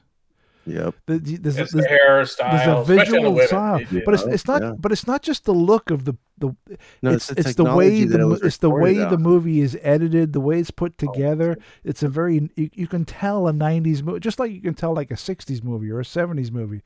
The 90s has a very specific vibe to look to, and feel, to the movie. yeah. Yeah, exactly. Yeah, to the movies for sure. Like fucking what's that movie called? Oh God, Empire Records. Oh that yeah. bleeds 90. Well, Bleeds that, night. that movie really, really meant a lot to me because that was basically my life in the mid '90s. Because I worked Yeah. I worked at a record store, and while that movie is fiction, there's a Mhm. lot of stuff in that movie that really like, oh man, I totally recognize that. That I can see that happening. Were you the Steven Tyler broad? Yeah, it was me, the Steven Tyler broad. Yeah, but I tell you what, I got a great ass. You guys remember Tower Records? Yeah. California Oh, Tower hell yeah, Records. dude. That's where Fucking- I worked, man. I work for Tower. Okay. I work for Man, Tower started Records. here in Sacramento. Did you start? You worked there too? No, I didn't work there, but I used to Oh. go there in Sacramento downtown. It was this is where it started, right here in Sacramento. Yeah, Tower Yeah, Records. Dude. I worked there for like 3 years in the '90s. It was I miss that shit. one of the best that's why- jobs I ever had. It was great. That's why going to the record stores is always fun, man. I enjoy it now, Yeah. and that's what it is. That's where you spent your time as a kid, you know. Oh, totally. Dude. Going to work at Tower Records was like high school. It was just Yeah. I mean the money was shit. The money was garbage.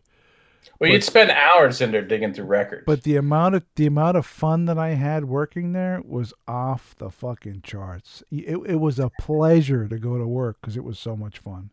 So I would be laughing my shift. I'd be fucking tears. I'd be laughing so hard over some stupid shit that we were doing. It was amazing. just It reading was some wonderful article about Elton John going to Tower Records off Sunset Boulevard when they used to have it there. He used to go down there and thumb through the records. I thought that was interesting. Well, I don't know if you caught the beginning of the stream, Vegan. Stephen, where we were going through some. I of the- missed it. I just logged in and got on. Yeah, but- no worries. We were because Percy and I were talking about some of the albums that we purchased. We went to Rhino Records in Claremont about 2 weeks ago, and bought a bunch of albums because we both collect. If you look I can behind see. behind Percy, he's got like a million fucking albums everywhere.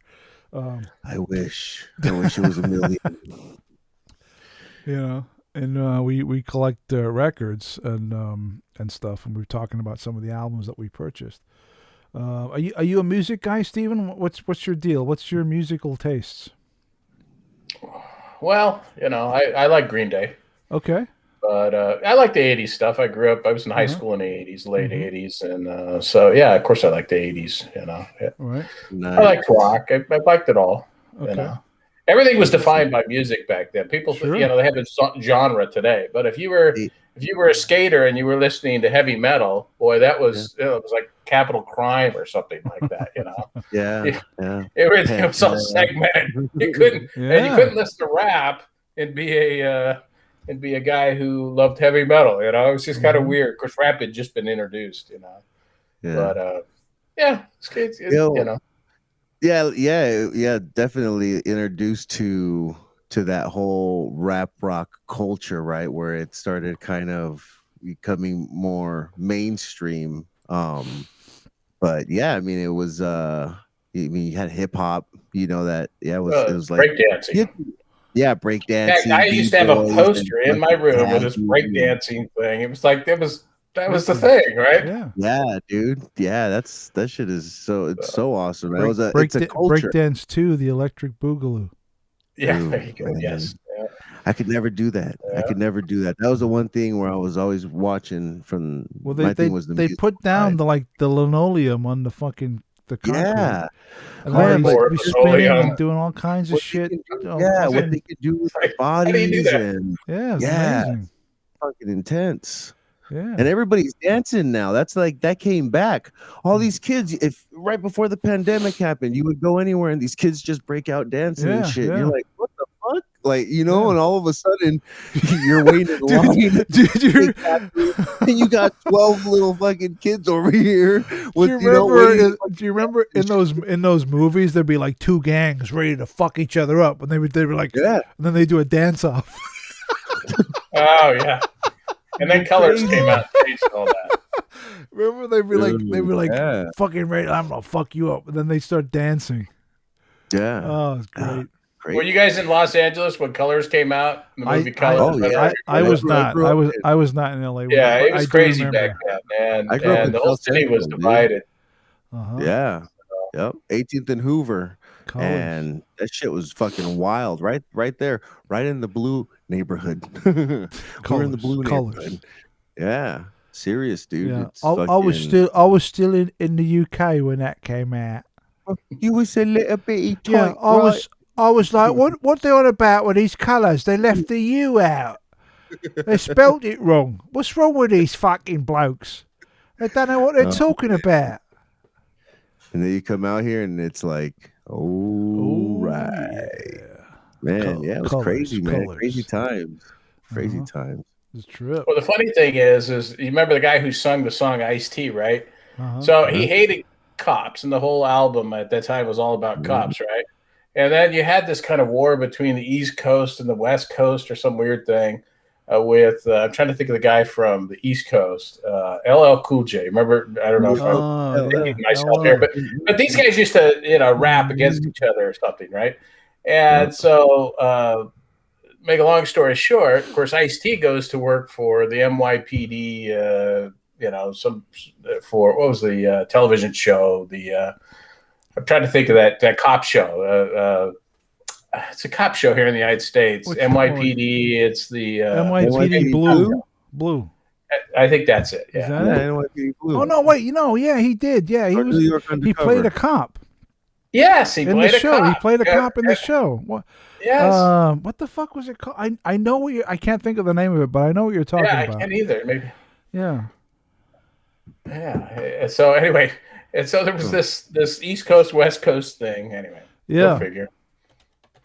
I'm typing in the chat room. They're asking me a question. Why am I typing? I can just fucking answer. I got a mic.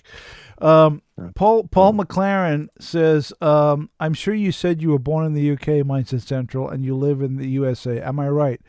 Yes, Paul. You are correct. He's going to ask when you lost your accent. But to him, it's not an accent. He's going to ask when you adopted the American accent. When I adopted. I hear his accent. I can hear it. Can you hear it? Do you?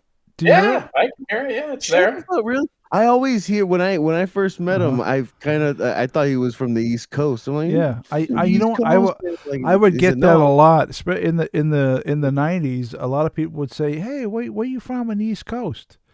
You know, are you from like Boston or somewhere?" And I'm like, I'm from the East Coast, but it's a little bit further east.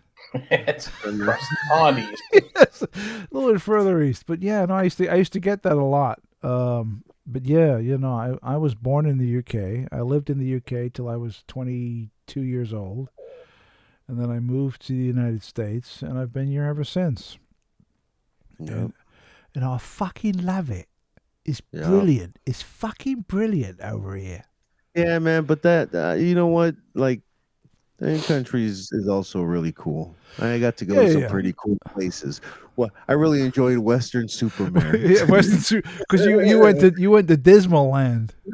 Yeah, but just being there, I've been there a couple times to that area, you For know. sure. And I mean, no, that place is everywhere, really- everywhere on Earth has its good, you know, its plus and minuses. Everywhere you go anywhere on the planet, and there's some places that are fucking amazing and some places that are shit. It's the way it is, you know. I mean, in every country there are great places and bad places. You know, some stuff is awesome, some stuff's not so much. So I keep hearing this thing about Wales. Yeah. Is there a negative impression when you come from Wales or something? Do people I speaking like American? You know, what's the deal with Wales? I don't know, man. It's fucking brilliant over in Wales, isn't it? It's fucking great. You know, like, and he goes, "Hello, Matthew Williams here. Matthew Williams, secret vault." No, I'm Welsh. I'm from Wales. I was Simon B.A. I don't know if he's fucking around or whether he's nailed it, but he says sounds like Swansea to me. That's my hometown. I was born in Swansea in South Wales. See, yeah. He caught it, I guess. Nailed it. But all these people, we got a lot of Brits in the chat room. We got one guy. He's from Manchester. That's fucking cool. I know he's mad for it. He's mad for it in Manchester. You know, Manchester's mad for it. You know what I mean? Like, he's fucking mad for it. And then we got Ellie Rose from Leicester. And who else? Sick. Anyone else? Oh, we got Paul McLaren says so many castles, or so many castles. Yes. Castles. That's what's so beautiful, man. You don't see that shit out here. Like, we got one castle in Disneyland. Yeah, we got White like Castle. It's a castle in Disneyland. Yeah, the castles we got out here. That's a Midwest thing. Dude, I said, so years ago, I used to work for Earthlink, right? The ISP back in the 90s, and there was a girl on my team, and she was from Switzerland. She had the accent and everything, like the Switzerland, and she had a photograph on her desk of the Matterhorn, like the mountain, you know, in Switzerland. And I'm totally fucking with her, and I walk by and I say, "Hey, what's that? What is that?" And she says, "Oh, is that is the Matterhorn?" And I said, "What the fuck are you talking about? That's not Disneyland." That's awesome. Said, what do you mean? That is the real Matterhorn? What are you talking about? Wait, an angry Swiss mess, huh? Oh, it's great stuff, man. That's awesome. Hey, we got Medieval he's from Montreal. Montreal in the house. Yo, Montreal is on. Let's see. Paul McCartney says Wales has the most castles for one country in the world. There you go. Damn. Yeah, we got people from all over the fucking planet in the chat room, which is great. I love that. Man, everybody tuning in. That is really cool. It's brilliant. It's just brilliant. I love it. It's fucking brilliant. It's really good. The wife came in here and smoked the rest of my blunt. Shut the fuck up, dude. You're out. What are you smoking there? What kind of? This is from my grower buddy. He's a fucking cannabis connoisseur and he loves growing. So I go to him because it's a much better price than having to go to these goddamn shops, which, you know, sell you a small little jar for $65. Yeah, that's what I did, dude. I went there, I spent $70 on a little fucking thing. No, I can't do that, man. I consume way too much to fucking, you know, that's my alcohol. You guys see I don't drink. I got a big old bottle of water right here. That's what I drink. My thing is partaking. So yeah, man. These L's will run up, you know, in price. So it's like, let me go to the grower. No, they do, man. I mean, they make. I guess they're making a fucking fortune selling this shit. You know, they're making fucking bank. Yeah, they do, especially when they sell. Fortune. I mean, you know, everything is because everything became legalized, and now you know, So what's the word I'm looking for? I'm losing it, but operationally, they're just not allowing anybody to come in and you can. It's not a free for all, right? You have to be licensed. You have to meet certain criteria, and you have to be in a certain place. So ultimately, you need a very large investment up front. So you can't just go sell just to get your anymore, foot right? in the door, kind of thing. Yeah, man, exactly. So it's funny because out here there is not out here, but in San Bernardino, California, there's a place called the Secret Sesh. And the Secret Sesh is a very large it's like it's not a convention center. They moved it to an airplane hangar out in the middle of towards the desert going up towards Las Vegas. And because the city of Adelanto, whatever you want to say it. Yeah, up in the high desert. They're very much pro, marijuana. And so they moved this sesh up there, and that's where people go and get deals. Like if you want to go buy a quarter pound, you go up there and buy a quarter pound. Can you get cheese with that if you get the quarter pound? Yeah, you might get cheese, some fries. I don't know. Can you get you get a little soda with that? Yeah, Let me get a quarter pound with cheese over there. That's open to the public. You go there and you get those prices. So Happy Meal. If you want, I got a question from the chat room for Percy. What's that? Do you smoke spliffs or always blunts? No, I actually smoked spliffs when I went to London. So where's the office at, Gareth? That's the name of the city. Let's just name the city. Let's not name what's Windsor. That? Windsor. Okay, so I went to Windsor. I smoke a lot, so I forget shit. Yeah. But went to Windsor and actually met a really good a friend out there. Also, his name is Paul as well, and he taught me about how spliffs are smoked out there normally. I'm a blunt smoker. I like smoking blunts, but yeah, I found it interesting. I actually do like a spliff occasionally where you fill it with tobacco. Yeah. Put a little bit of tree, and then you smoke. It's like that's it. And they also taught me like we don't pass blunts around. Like you roll your own spliff and you smoke it. And I came, because I befriended this gentleman and he would hook me up with tree out there because I needed some tree. That's he schooled me on that. What's the local etiquette for smoking? And I'm like, okay. So I said, all right, we're gonna do it California style. And I rolled a fat blunt and laid them out. They couldn't handle it. We can't like you smoke a whole blunt to yourself. Dude, fucks me up. Yeah. Fucked me up, dude. I couldn't get up off the chair. I was fucked up. Yeah. I was like, lay you out. Yeah, mate. Get your lips around that banger. It's definitely more powerful than it was when I was growing up. When I was growing up, you got this thing that was all dried up and yep. And then you go grab your toilet paper roll, right? And you cut a little hole in it, put a little tin foil, and you put it to your mouth. Fuck, dude. The game has changed. I remember back in the day smoking it through a fucking can. Remember smoking it through a can?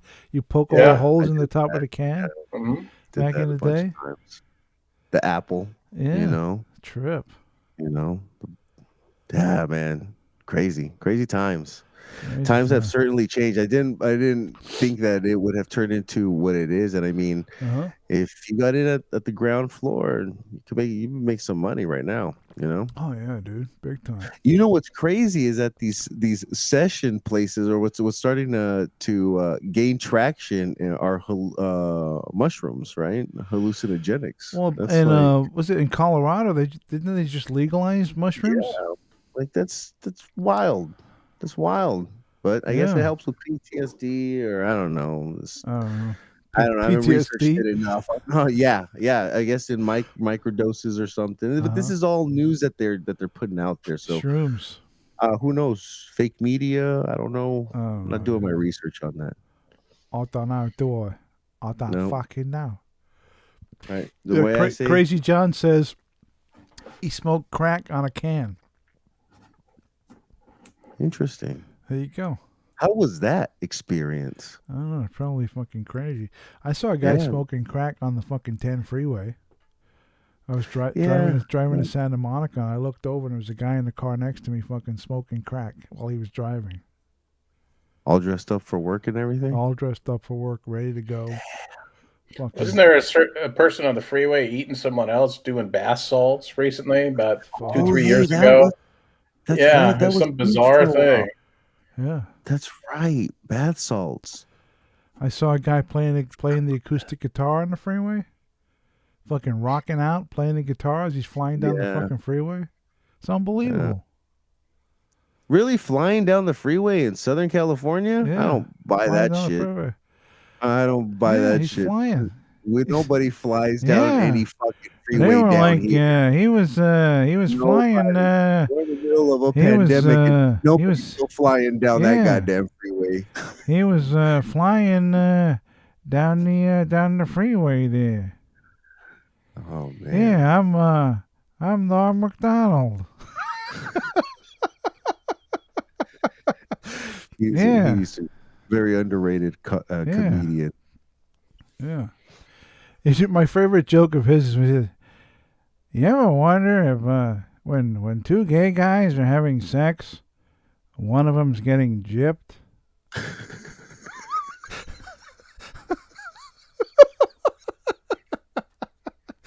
Isn't that great? That's hilarious. Fucking hilarious. Great stuff. Well, guys, it's almost 11. Well, no, it is. It's 11 o'clock. 11:04. I have been yapping away for like 3 hours on this stream, and I have to say it has been an enormous amount of fun. Percy, thank you so much for coming on. Always a pleasure, sir. Stephen, thank you so much for coming on. Great to meet you, man. Hopefully we will talk again in the future. I've thoroughly enjoyed it. It's been a lot of fun to chat with you. Yes, sir. Really appreciate it. I'm glad you cracked open a beer. Next time, get a 6-pack. Be ready to go because we rock the house in this on this stream. Thanks for having me. No, it's all great, man. I thoroughly enjoyed speaking with you. For the people in the chat room, thank you so much for swinging by. Really appreciate it. Great stuff. Peace. See you later. All right, I'm going to hang up on Steven and Percy, and then I'll wrap up the stream. So, Percy, farewell. Steve, farewell. You guys out there, thank you so much for coming on this and listening to us. This has been great. The Friday Night Howl might become a regular thing because this has been so much fun. I will probably be back next Friday with the Friday Night Howl. Thank you so much. If you guys, let me see if I can find the right button here. I've probably jacked it up. Let's see if I can get it working. If you guys have not, no, that's not it. Where's it at? There it is. Boom. If you guys have not subscribed already, please go ahead and hit the subscribe button, hit the bell, hit the like, all that stuff. Subscribe to Mindset Central. There's going to be a lot more streams coming out. I'm becoming mildly addicted to streams. So if you've enjoyed hanging out with us on this Friday evening, hopefully you have. Hopefully you thought it was fun. I certainly did. Come back next week where there will be more fun to be had on the Friday Night Howl here on the Mindset Central channel. So go ahead and subscribe, and I hope to see you all back here next week. But until then, until that wonderful time. Oh, by the way, I should say, shoot on over to mindsetcentral.com and subscribe to the Mindset Podcast. Always a good show. You can as you're driving, you can be in the car listening to the Mindset Podcast. Come on. Why would you not want to do that? It's amazing. All right, guys. It's been a fun evening. Friday night is still chugging along here in California, but only for one more hour, and then it will be Saturday. So please enjoy the show. Hopefully I'll see you back next week on the next Friday Night Howl. But until then, farewell, good brothers.